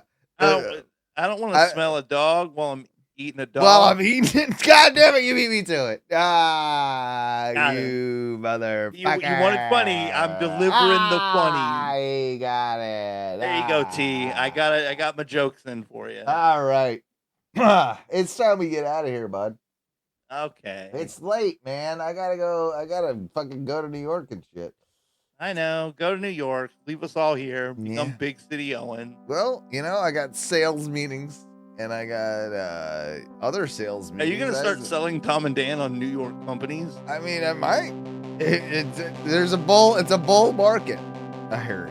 And I don't even know what that means. No idea. Guys, thank you for listening to the Ono Radio Show. We hope to join you next week once again. Sure. I'm going to try and convince my brother to do the show. I'm going to get him tipsy and try and get him to do the show. So, we'll see if we can get Reese on. If I can do it, Mike, you got to come by. You got to be here in person. Anyway, love you all. Do the plugs, mate. Alrighty, folks. Well, thank you so much for listening. We appreciate it so greatly. If you'd like to watch this live, you can watch it twitch.tv/Onrs live. Subscribe there, and anytime we go live, you'll get the notification. You can hop in the chat and join us. You can also check us out on YouTube. It's Ono Media. Ono Media. Find us on YouTube. That'll take you to everything we do. Check us out on Facebook, facebook.com/Ono Radio Show. Get on over there, join on in. Yeah, we're live right there, right now. You should have been live. You should have been on our Facebook thing. You should, you can have watched us live, you dickheads. Yeah. And you know what, guys? If you already do all that, if you're already like a super fan and you don't know what else to do to help the show, head on over to patreon.com/ONRS. Throw a couple dollars our way. There's a ton of premium content there behind the paywall. Just, I think we're like just a couple bucks, like $3 or $4. You can go get a whole bunch of extra bonus shows, interviews, drunk driving on the moon, our conspiracy show, Tons of stuff. all kinds of stuff. All kinds of stuff. And yeah, we would appreciate if you did do that. I think with Mikey living so close now, we might be doing a lot more content. That's how I'm hoping we can do a lot more content with me and Mike B, and doing a lot more stuff for the Patreon. We got I know I have some ideas. I know Mikey has some as well. Oh yeah. And we're definitely gonna explore that. Dude, you got the studio down the road. It's gonna be a lot of fun. I'm super excited about it. And what do we say when we get out of here for the 700th episode? Oh Eat boy, see if I can do this for the 700th time. Eat a bag of dicks. We love you. We'll see you next week. Bye.